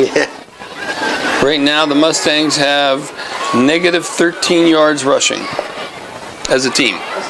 Not exactly what a recipe, as you said, for success. Deso in the backfield, receiver to the right, receiver to the left, and slot men. Deso has it again, fights his way across the 30, and then he's stopped there by a host of Thomas Jefferson defensive players. Leading the charge right there for them was number 53, Brendan Sluck.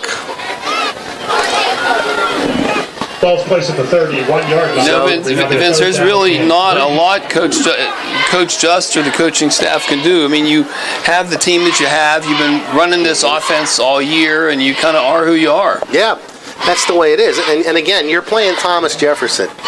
You know, Thomas Jefferson does this to everybody. So it's not like, LH is the only team. They do this to everybody. So, it's just like, you talk about as Deso tries to fight his way. He pushes himself up to close to the first down. Close to the first down. He's probably going to be about a yard shy, it looks like. The Mustangs 2 other times have gone for it in Jaguar territory.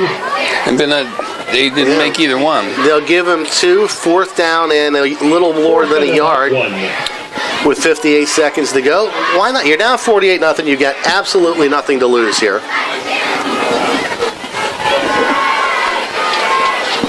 Play clock is down to 14. The play is in. I believe the Mustangs have snapped the ball from TJ territory once in this half. That's correct. One play. Ball's on the ground. Basinger drops the ball. There's a scramble for it. He's able to pick it back up. But they turn it over on downs. But they'll turn it over on downs on the 32-yard line with 31 seconds to go in the first half. Down to the 30-yard line where TJ will take over on downs, 1st and 10. They actually lost. They actually gave TJ 3 yards on that play. They've had some trouble holding on to the football tonight. Kind of been unusual. We had talked most of the year about how well they were protecting the football. But it just seems like the last couple of weeks, that's kind of gotten away from them. He's going to take the knee. And so, as Bill Chirpek is known to do, he will not try to run up the score and will take the knee. Probably have to take 2 of them. Maybe not. Takes a knee. Let's see. Nope. 2nd down. No, he won't. They'll be able to run it out. So that's the end of the first half of play with the score. Thomas Jefferson 48 and Laurel Highlands nothing. We'll be back with the first half recap. You're listening to Davis & Davis bonus coverage on WMBS and the Radcliffe Law Firm High School Sports Night, and you're watching the Mustangs on the South Union Township Sports Network. And we're at halftime here at Mustang Field with the score. Thomas Jefferson 48, Laurel Highlands nothing.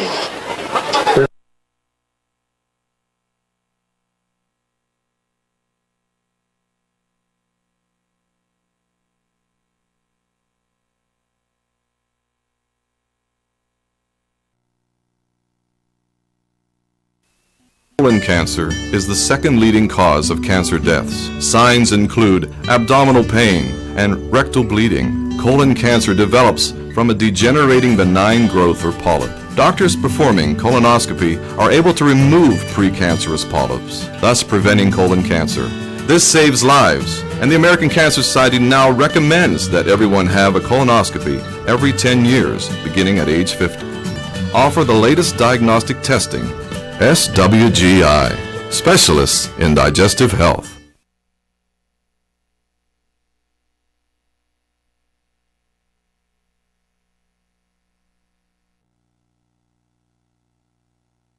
Southwestern Endoscopy Center is a state-licensed and Medicare-certified facility and emphasizes privacy, comfort, caring, and safety for colonoscopies and upper GI endoscopies. painless procedures are done with twilight sedation given by a board-certified anesthesiologist. The center accepts most insurance plans and is staffed by Doctors Ruthhart, Calabrese, Stokes, SWGI, specialists in digestive health.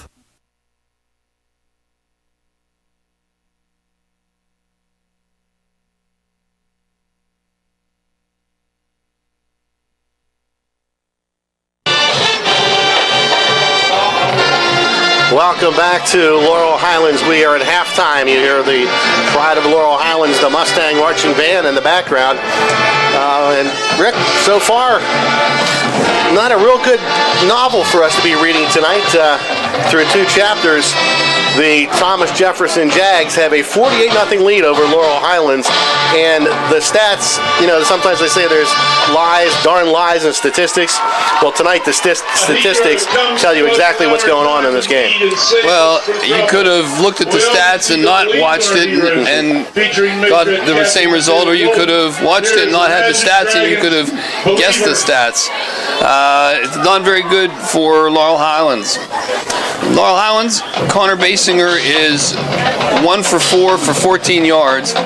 On the ground, Connor is negative 28 yards. Shay Deso has 19 yards, and Robbie Slater has 2 for a total of negative 7 yards rushing, 14 yards in the air. And 1 first down. And 1 first down for a total of 7 yards in the first half. And the TJ Jaguars were just as impressive on offense as they were on defense. Shane Stump, 191 yards in the air. Werdeber has 16 yards on the ground. Malazzi has 83 yards and 3 touchdowns. Dean Diebner has 120 yards and 3 touchdowns. So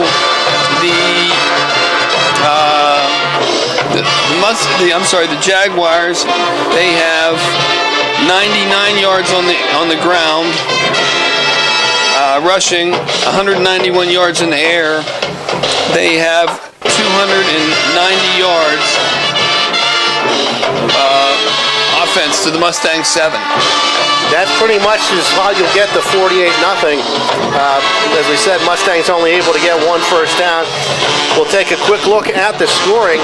After Laurel Highlands won the toss and elected to defer the second half, the Mustangs had a nice, solid stop on defense and then took over. But on the very first play, Connor Basinger was hit from behind and fumbled. 3 plays later, Dylan Malazzi was in for the touchdown. A.J. Mashenko's extra point at 9:42 made it 7-0.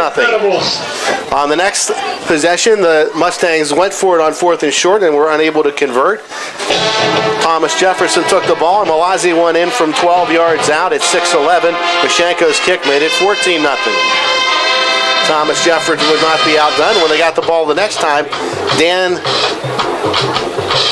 Dibner took a 25-yard pass from Shane Stump for the touchdown. Mashenko's kick made it 21-0 at the end of the first quarter. In the second quarter, Malazzi went in on a 3-yard run at 9:52. Mashenko's kick made it 28-0. And then Stump and Diebner hooked up on a pair of passes. The first touchdown pass from 40 yards out. The second one from 43. Mashenko converted both of those kicks. And after that second touchdown, that 43-yard Diebner touchdown, on the ensuing kickoff, the ball was fumbled. And Pugh picked it up for Thomas Jefferson, and he went into the end zone. That's Jake Pugh, and he went in from 12 yards out. The kick was missed, and with 2:46 to go in the half, it was 48-0, and that's how we got to the 48-0 halftime score. And talk about the stats. Rick and I will be back with the second half after this. You're watching Mustang football on the South Union Township Sports Network.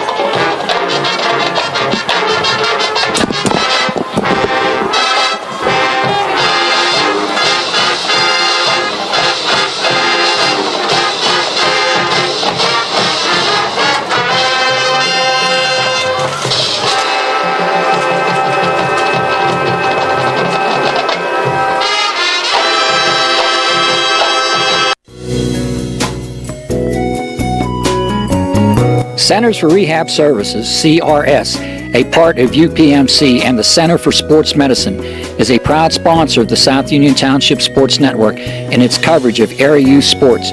Make Centers for Rehab Services your choice for all of your physical and occupational therapy needs. CRS, located at 160 Wayland Smith Drive, provides physical therapy, occupational therapy, work injury programs, and hand therapy.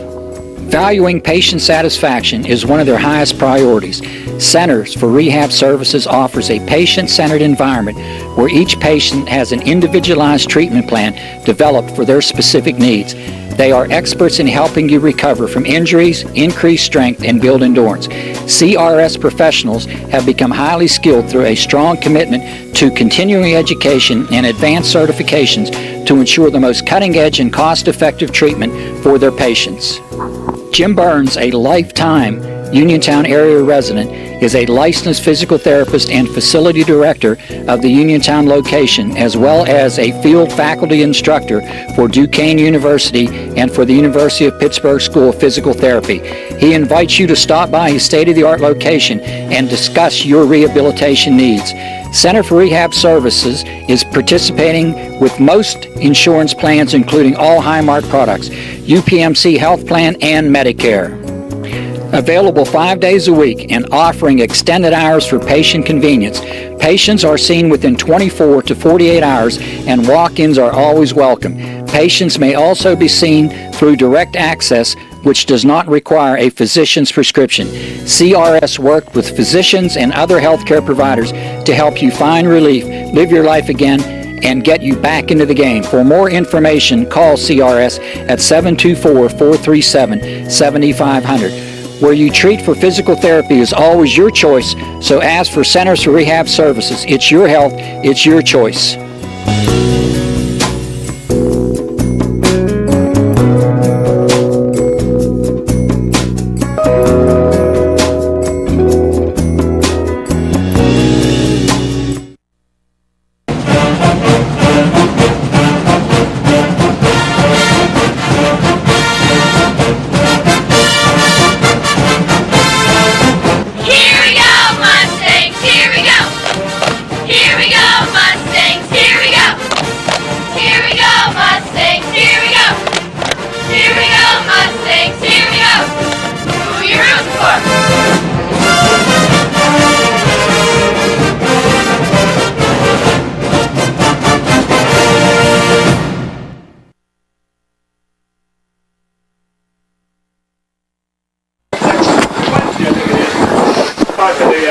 Welcome back to Laurel Highlands. We're ready to start the second half. Vince Capozzi, Rick Frank, and Jerry Dupay with you on the South Union Township Sports Network. Glad you could join us. 48-0, the Thomas Jefferson Jaguars lead the Mustangs. The Mustangs will receive, if you remember, they won the toss and elected to defer.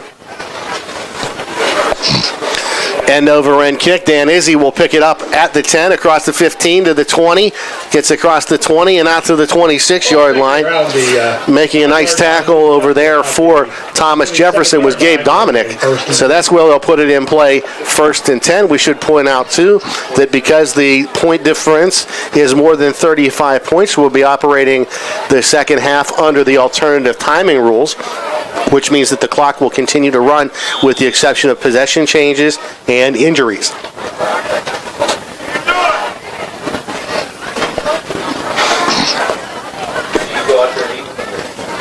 Well, being down 48-0, Vince, I'm sure that the discussion in the locker room was about small victories at this point. Mm-hmm. Let's just win each down. Character. This is where character comes in. Dussault ahead. Maybe a yard. See where they mark it. A yard on the play. Yeah, they're going to give him, they'll give him a yard. 2nd down and 9 from the Laurel Highlands 27-yard line. If you just joined us, it's pretty much been all Thomas Jefferson in the first half. Not only the Jaguars wrap up 48 points, but they held Laurel Highlands to 7 yards total offense. Basinger Pass out into the flat. That's going to be complete to Robbie Slater. Slater across the 40 and out to the 46-yard line. That will be good enough for a Laurel Highlands first down, and that just doubled their total yardage. 16-yard pickup for Slater. You know, I don't know that it would have looked a lot different, Vince, but those, if he'd passed the ball like that before on the money, we would have had more first downs. I don't know, it would have mitigated everything, but there would have been, again, those small gains. All right, so again, gets back to the line of scrimmage, it looks like. He stopped by what looks like a team portrait of the front four and the linebackers of the Thomas Jefferson defense there. 28 carried the ball.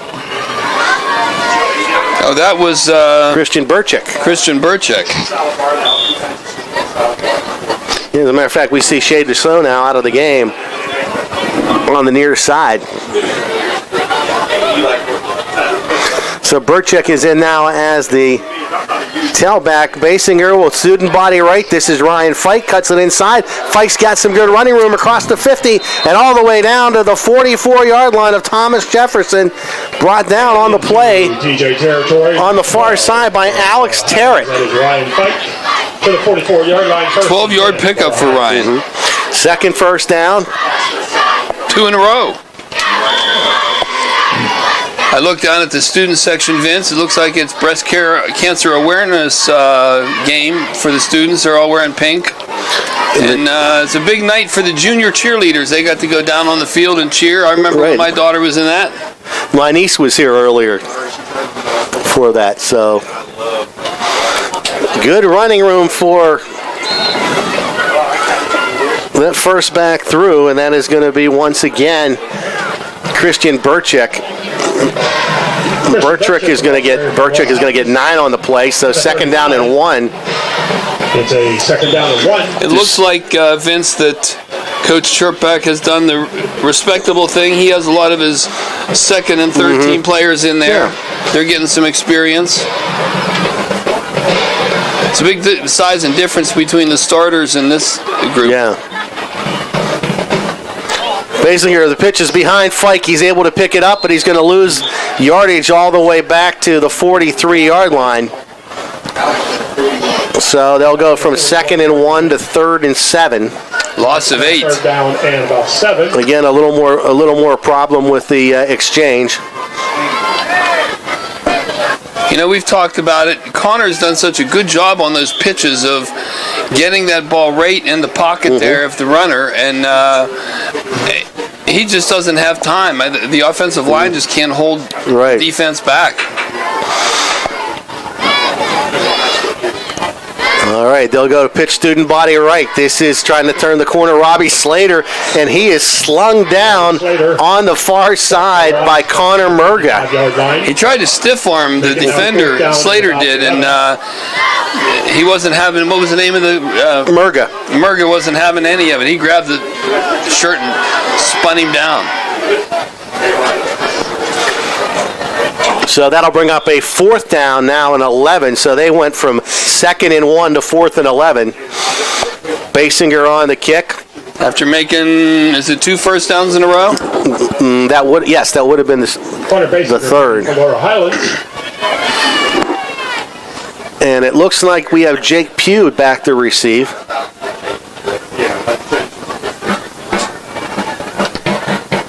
Back is number 12, Jake Pugh. And Pugh will call for and get the fair catch at the 13-yard line. 14-yard line. Looked like a targeted punt there by Connor. He didn't really rear back with his punting leg and just kind of steered it right down the center of the field.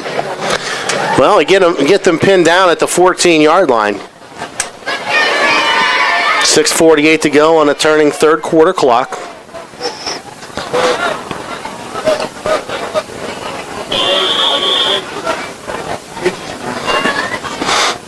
I just wonder if there was any national research on teams that were losing and got into alternative timing. Number 12 is the quarterback. Got back into the game. 12 is the quarterback. Jake Pugh now in at quarterback.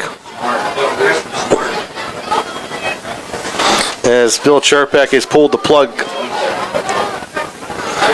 And they'll hand that ball to the first running back through and trying to pick up his number, and that is going to be Isaac Eckley.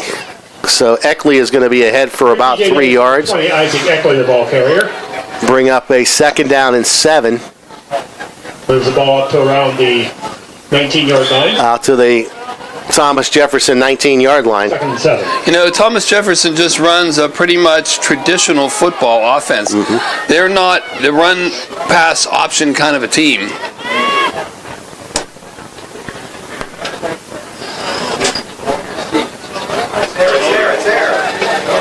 Big hole on the near side again for Eckley. Eckley has the first down across the 25 and out to the 27-yard line. You know, you can run that more traditional offense when you have a first of all, when you have a line that can protect the passing quarterback, and you have a quarterback that's accurate, and you have receivers that can run accurate, very specific routes, and you can teach them to, the plays. The run-pass option works better for the smaller kind of players. Right. All right, Jake Pugh hands the ball off. Good running room off to the right side for Eckley again. He's across the 30 and out to the 35-yard line. Robbie Slater makes the stop there. That was 26. Actually, that was Angelo Volumino who had that ball, the freshman, 5'4", 105. To the 34-yard line. That was a pretty big hole in there. Nice 6-yard gain. 2nd down, 4. 2nd down and 4. You know, Vince, this backup offensive line seems to be, against some of the backup Mustangs, as impressive as the first team. All right, off the right side is Eckley again, and Eckley is going to be wrapped up on the play. Coming up to make the stop for Laurel Highlands was Ben DiLorenzo. Eckley, the ball carrier. 1st and 10. They'll have the first down. By number 65, Aaron Ewey. And number 54, Ben DiLorenzo. DiLorenzo, 6'1", 280-pound senior. Ball's at 37, and it's a 1st and 10. Thomas Jefferson.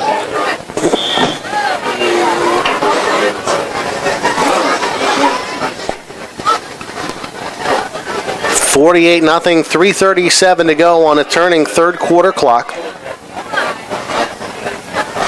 I formation, receiver to either side on 1st and 10. Pugh sets his team. Pitch is going to be to the right side. And coming back on the inside now with a nice move there is Angelo Volumino. Volumino will have good running room out to about the 45-yard line.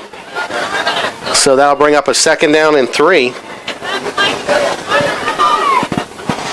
3 minutes exactly to go. As you notice, the clock does continue to run in this alternative timing. The second half goes very quickly. 2nd down and 4. 2nd down and 4 on the 48-yard line. On the 44-yard line. Probably warming up the TJ buses now. Probably. There's a whistle here. What do we have? Officials timeout. No official seems to be moving. No, someone's coming out. All right, they're going to switch. Robbie Slater is going to come off the field now, and Chanel Thomas will come in.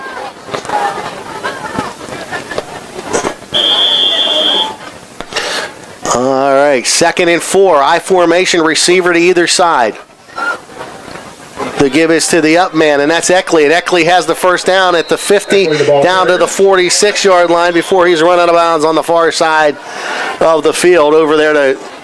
He's forced out of bounds into Mustang territory at the 46-yard line. 10-yard pickup. 1st and 10, TJ. So 1st and 10 for Thomas Jefferson at the 45-yard line of Laurel Highlands. Angelo Volumino and Isaac Eckley in the backfield now for Thomas Jefferson, with Jake Pugh, the sophomore quarterback. DiPolito comes in as nose tackle for the Mustangs.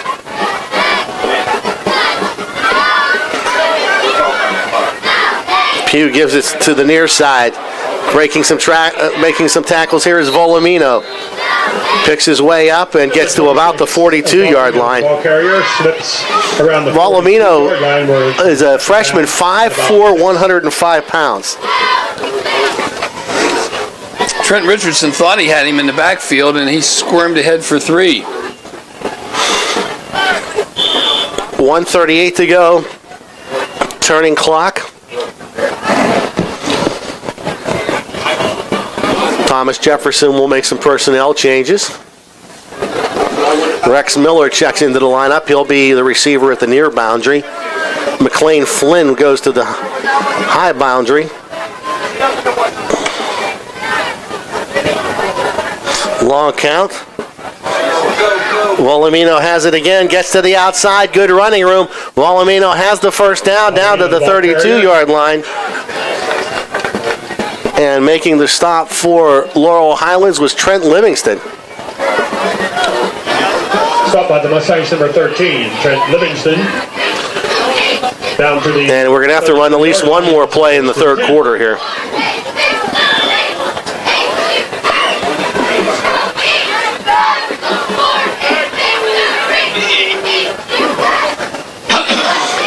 All right. Pugh leads them out. Receiver to the near side, receiver to the far side. Backs again in an I formation. Volumino is the tailback. And they'll give the ball to the first back through. That's Eckley. Eckley has good running room, and he's all the way down to the 14-yard line of Laurel Highlands. Dan Izzy there to make the stop, and that's most likely going to be the last play of the third quarter. So we played 3 quarters tonight. So far, the score is Thomas Jefferson 48, Laurel Highlands nothing. We'll break. You're watching Mustang football on the South Union Township Sports Network. Our third quarter of action with the score: Thomas Jefferson 48, Laurel Highlands nothing.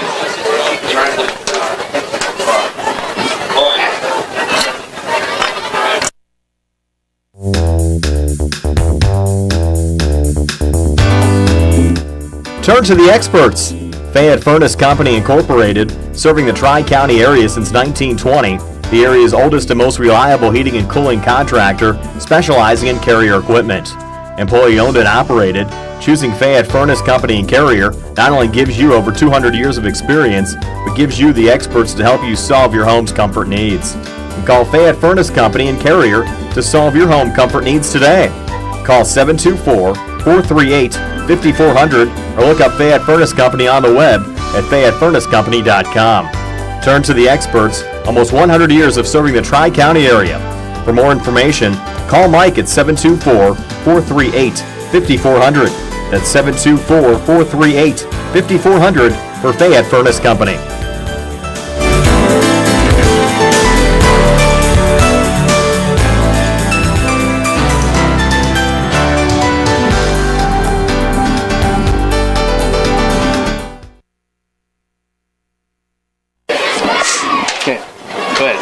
All right, welcome back to Mustang Field on the campus of Laurel Highlands High School. Vince Capozzi, Rick Fregg, and Jerry Dupay with you. Glad you could join us on the South Union Township Sports Network. We've got 12 minutes of football left for you.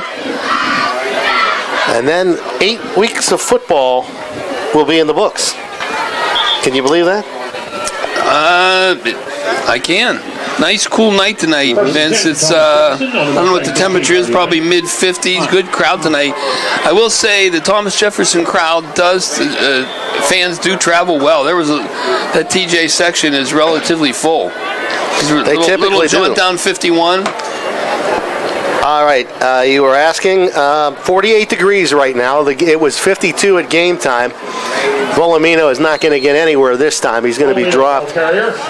Coming up to make the stop was John Sabatula. Stop by the Mustang Sabatula. Lost 3 yard on the play. 2nd and 11.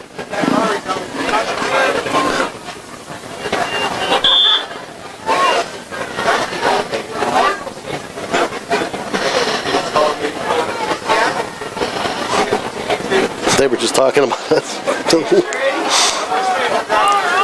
All right, I formation. 2nd and 11. Motion man near side to far side. Pitches to Volumino, swing body right. Eludes a tackler, can't elude the rest of them. Volumino, the ball carrier. Maurice Dunlop came up and spun him around. That gave time for the backside pursuit to bring him down, but a nice play, nice penetration there by Dunlop to break that play up. 79 John Sabatula. Sabatula is in on the stop. 3rd down. 48-0.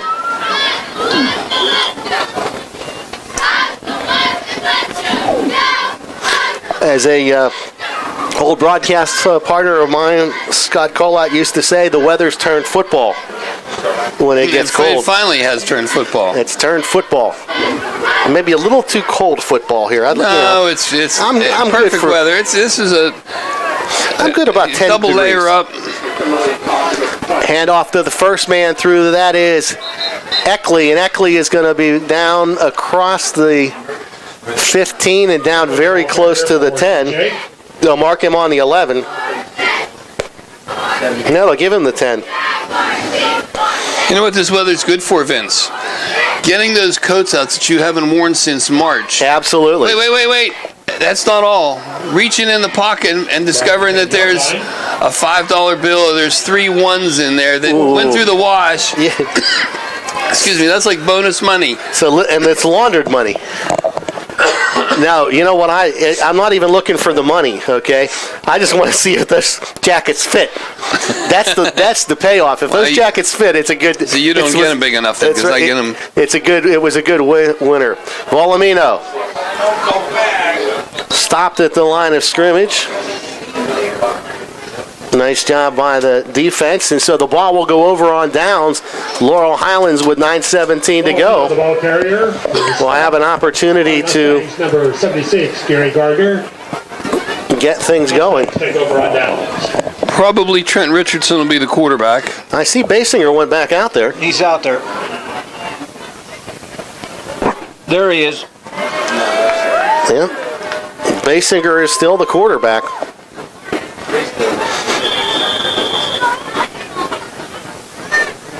Let's see.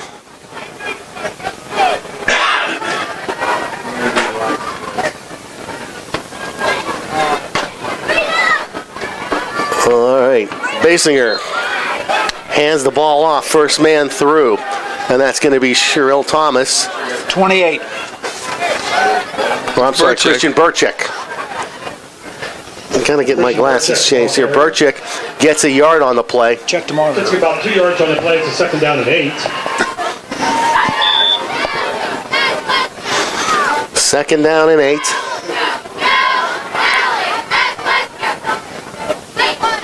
Still got the A team out there, Vince. Mm-hmm. Ball's on the ground. Ball's on the ground one more time. Bat snap. Did Basinger get it? Everybody jumps on it. Thomas Jefferson says they have it, but they don't. Connor Basinger does. Recovered by the Mustangs, number 3, Connor Basinger. Back to the original line of scrimmage. Now it's a 3rd down and 10. Is that the So Mustangs? make it 3rd and 10. Is that their 4th fumble today? I believe They didn't so. lose all of them.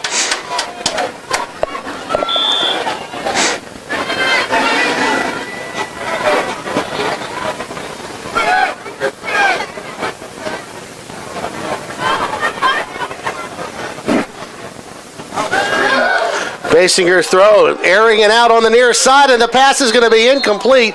Looking for Tyler Christopher over there. He was blanketed by Jake Pugh.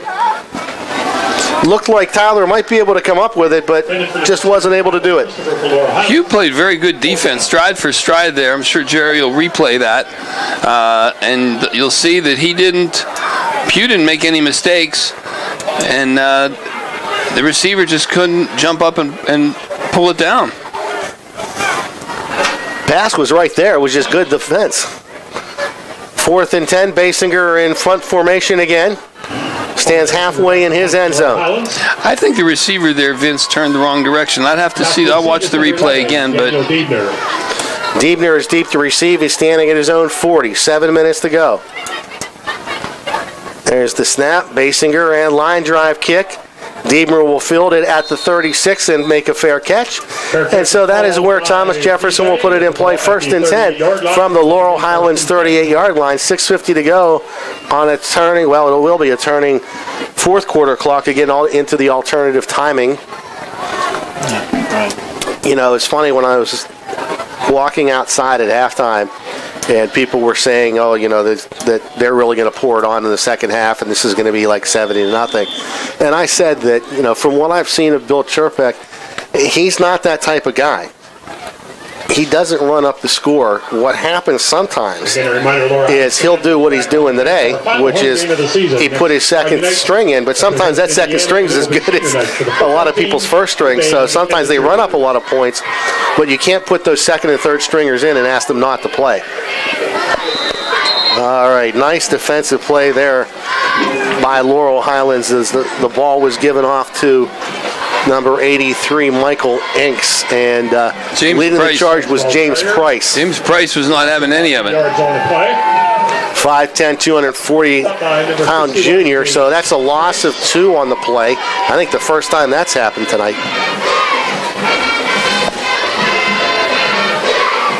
Yeah, that's their first negative yardage play.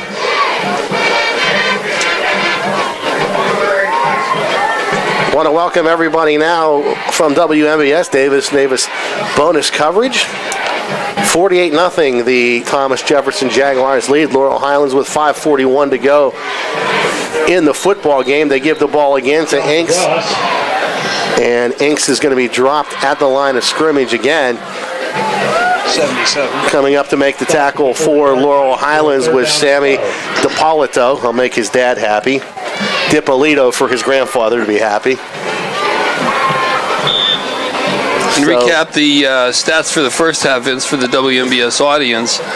TJ rang up 290 yards in the first half, and the Mustangs could only muster 7 total yards of offense, 14 in the air and -7 on the ground. So it's been Coach Chirpak has done the noble thing and put his second, third string players in, and they've been moving the ball. Although they did not get the playoff before the play clock went. Well, they've got a new quarterback in there, Joe Lesky, freshman, 5'9", 140. Oh, they did call the timeout. And they got the timeout instead. We'll keep it right here just so we could catch everybody up from WMBS. It was 48-0 at the half. Thomas Jefferson owned the football for almost the entire third quarter before Laurel Highlands was able to stop them on downs at the Laurel Highlands 20-yard line. Mustangs were not able to do anything with the ball and had to punt it, and so that's where we are right now with a 3rd and 12 facing the Thomas Jefferson Jaguars, and we are seeing the third quarterback. This is a freshman quarterback, and as we said, you know, Coach Chirpek, for whatever reason, whenever he's played Laurel Highlands, has always been a gentleman.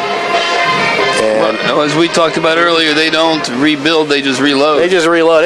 It's like they have a cloning machine there. They just, one kid graduates and they just make a new one of them and bring him in. His little brother comes in and tears it up. It's amazing. It's like watching the same team. The names change, but the play doesn't. It's amazing. I formation for new quarterback Joe Lesky. Motion man near side to far side. The pitch is going to come to the far side again, and that is going to be Inks. And Inks is going to be dropped coming up on the play, making a nice play for Laurel Highlands was Robbie Slater. Right, was that Robbie? It is. Number 43, John DeRoss, stopped by number 25, Robbie Slater for Laurel Highlands. You know, one thing I have to say, that the Mustangs haven't given up. I haven't seen hands on hips. I haven't seen heads down. You know, they've really tried to grind this out. Sometimes the other team's just better. Yeah. And this will be TJ's, I believe this is their third punt for the night. I want to know how many other teams have made them punt 3 times and they turned it over on downs. But see, when you talk about no quit, Rick, that is a testament to character of the players and character of the team is running up and making a dangerous fair catch. Was Chanel Thomas. Ball is taken at the 15-yard line where Laurel Highlands. So Laurel Highlands will put it in play there, 1st and 10 with 3:39 to go in the football game. The clock will start as soon as the chains are set. But again, it looks gets like back a timeout for Laurel Highlands here. Laurel Highlands will call a timeout. We'll call timeout as well. 48-0. The Jaguars lead. 3:39 to go in the football game. You're listening to the Radcliffe Law Firm High School Sports Night on WMBS, and you're watching the Mustangs on the South Union Township Sports Network. Trafford 42, Trinity nothing. These are all update scores. Elizabeth. Davis and Davis, helping the injured. If you're injured in an accident, after you address the medical problems, you're going to be faced with numerous questions concerning who's going to pay your medical bills, your property damage, the wages that you might be losing if you can't go to work. These are things that you need counsel for. That your income is protected, that your bills are paid, that your family's taken care of. We've been doing this since 1976. We've helped injured people. We can help you. Davis and Davis, attorneys at law.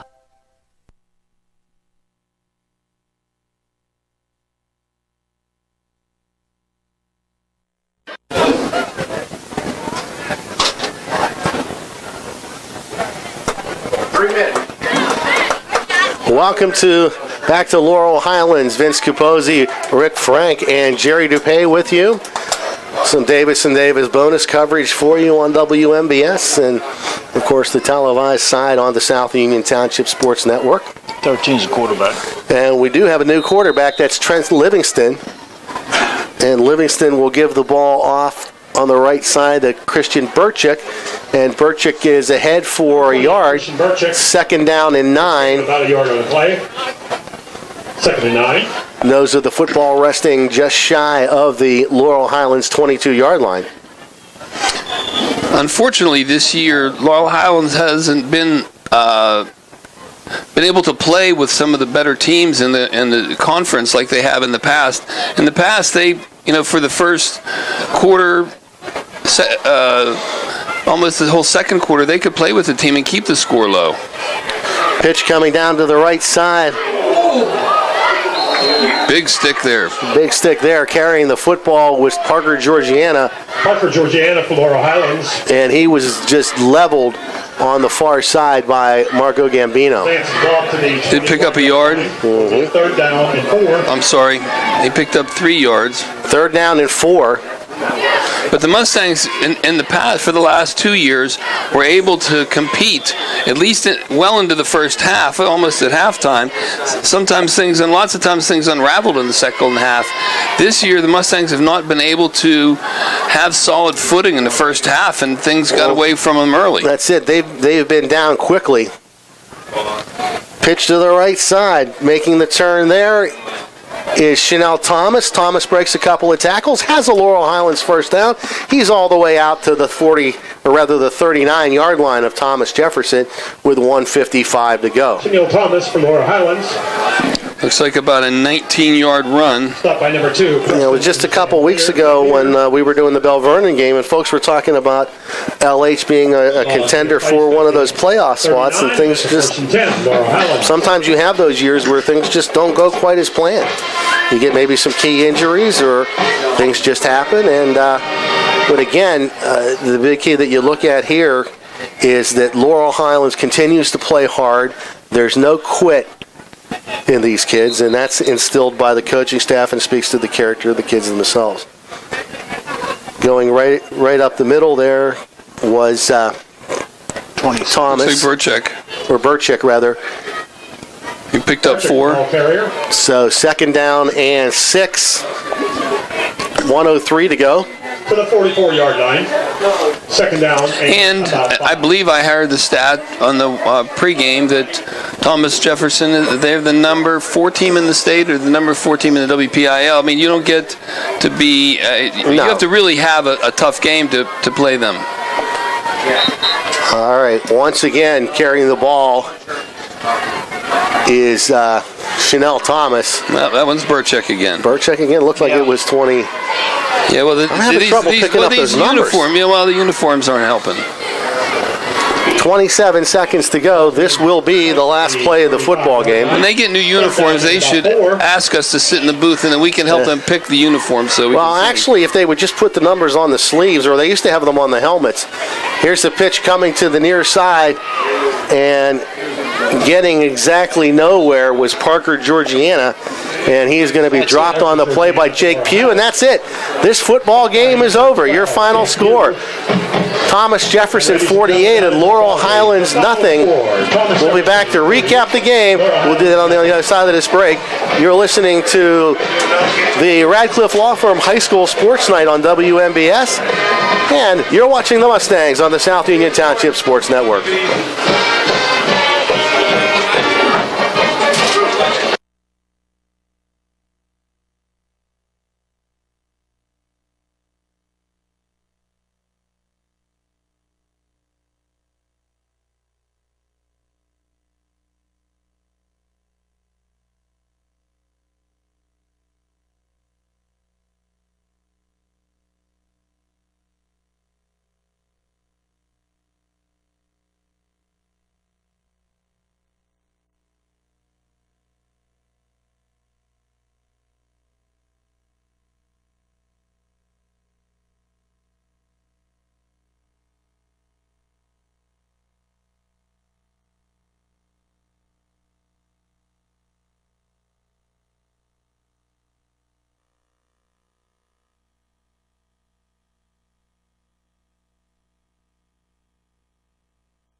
Welcome back to Laurel Highlands, where tonight the Thomas and Jefferson Jaguars beat the Laurel Highlands Mustangs 48-0 in a game that was pretty much as expected, dominated by the Thomas Jefferson Jaguars, but I don't think to the extent that we thought they would be able to completely neutralize the Laurel Highlands offense and keep Connor Basinger in almost negative yardage. And TJ did it with a lot of. They did have some 40-yard plays, but there was a lot of 10-yard runs and 8-yard runs. It was a couple big plays, but a death by 1,000 10-yard plays. Yeah. Let's take a quick look at the scoring. Thomas Jefferson opened it up with 9:42 to go in the game in the first quarter after recovering a Laurel Highlands fumble at the 12-yard line. Dylan Malozzi scored the first of his 2 touchdowns from 1 yard out. A.J. Mashenko's extra point was good. And with 9:47 to go in the first quarter, it was 7-0 Thomas Jefferson. Malozzi struck again on the second possession after Thomas Jefferson had stopped the Mustangs on a key 4th down at the Laurel Highlands 48-yard line. He went in from 12 yards out. Mashenko's extra point made it 14-0 at 6:11. Thomas Jefferson closed out the scoring in the first quarter when Dan Diebner took a 25-yard pass from Shane Strumpf for his first touchdown of the game. Mashenko's extra point made it 21-0 with 3:38 to go in the first quarter. That's how the first quarter ended, with Thomas Jefferson up 21-0. In the fourth quarter, Thomas Jefferson scored on their first possession. Dylan Malozzi going in from 3 yards out. Mashenko's extra point made it 28-0 at the 9:52 mark. That's when Strumpf and Diebner took over again. The first time, Strumpf finds Diebner on a 40-yard pass down the sideline. Mashenko's kick makes it 35-0.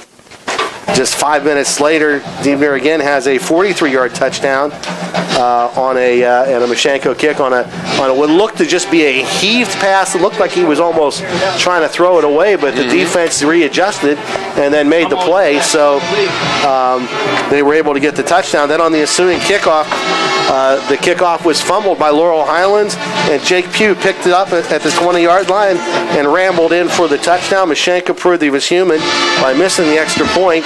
So with 2:46 to go in the first half, and to close out the scoring, Thomas Jefferson then led 48-0. There was no scoring in the alternative timing second half. Let's take a look now, Rick, at the standings.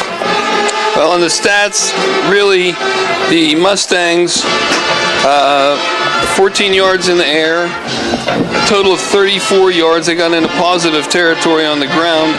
Unfortunately, that only adds up to 48 yards total for the Mustangs.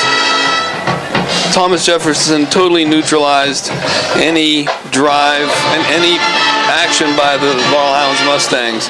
For TJ, they gained 60 yards in the second half, Vince. 191 yards in the air. That was all in the first half by Shane Stump.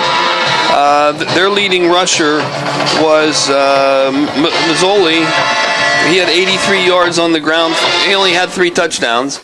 In the air, in the air, their leading receiver was Dan Diebner with 121 yards. So the Jaguars end up with 350 yards total offense to Laurel Highlands 48, and it's hard to win very many games like that. It's hard to score, it's hard to move the ball, it's hard to move the chains, and it was just a long, hard slog for the Mustangs. But that is usually what happens when anybody plays Thomas Jefferson. They've got the hardware in their trophy case to prove that. They've done this to a lot of teams. So we're going to let the folks go on the radio side here for this break, and we'll be back on the TV side to take a look at what's coming ahead for the Mustangs. We'll do it on the side of this break. You'll be listening to bonus coverage of high school football, Davis and Davis bonus coverage on WMBS and the Trib Live High School Sports Network. And, of course, you're watching Mustang football on the South Union Township Sports Network.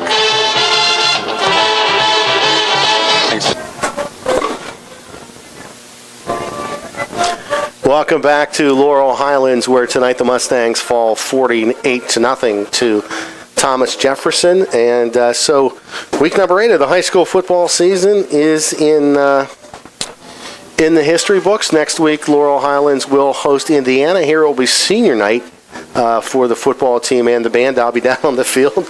Rick will be up here along with Gary making fun of me on the field. I'll do my best not to trip to get out of there. But this right now is my last scheduled broadcast for the football season, so I wanted to say thanks to Jerry and Rick and also Gary for letting me sit in and keep the seat warm. I have absolutely enjoyed it. Hopefully you have too. So that, my friends, will tell you the story. Tonight's game was brought to you as a joint cooperative venture featuring Township Supervisors Bob Schiffbauer, Rick Vernon, and Jason Scott, Atlantic Broadband, Armstrong Cable, and our friends at CUTV with Gary Smith and their staff. The final score tonight, Thomas Jefferson 48, Laurel Highlands nothing. For Rick Frank and Jerry Dupay, I'm Vince Capozzi. We'll see you soon. This has been a South Union Township Sports Network presentation.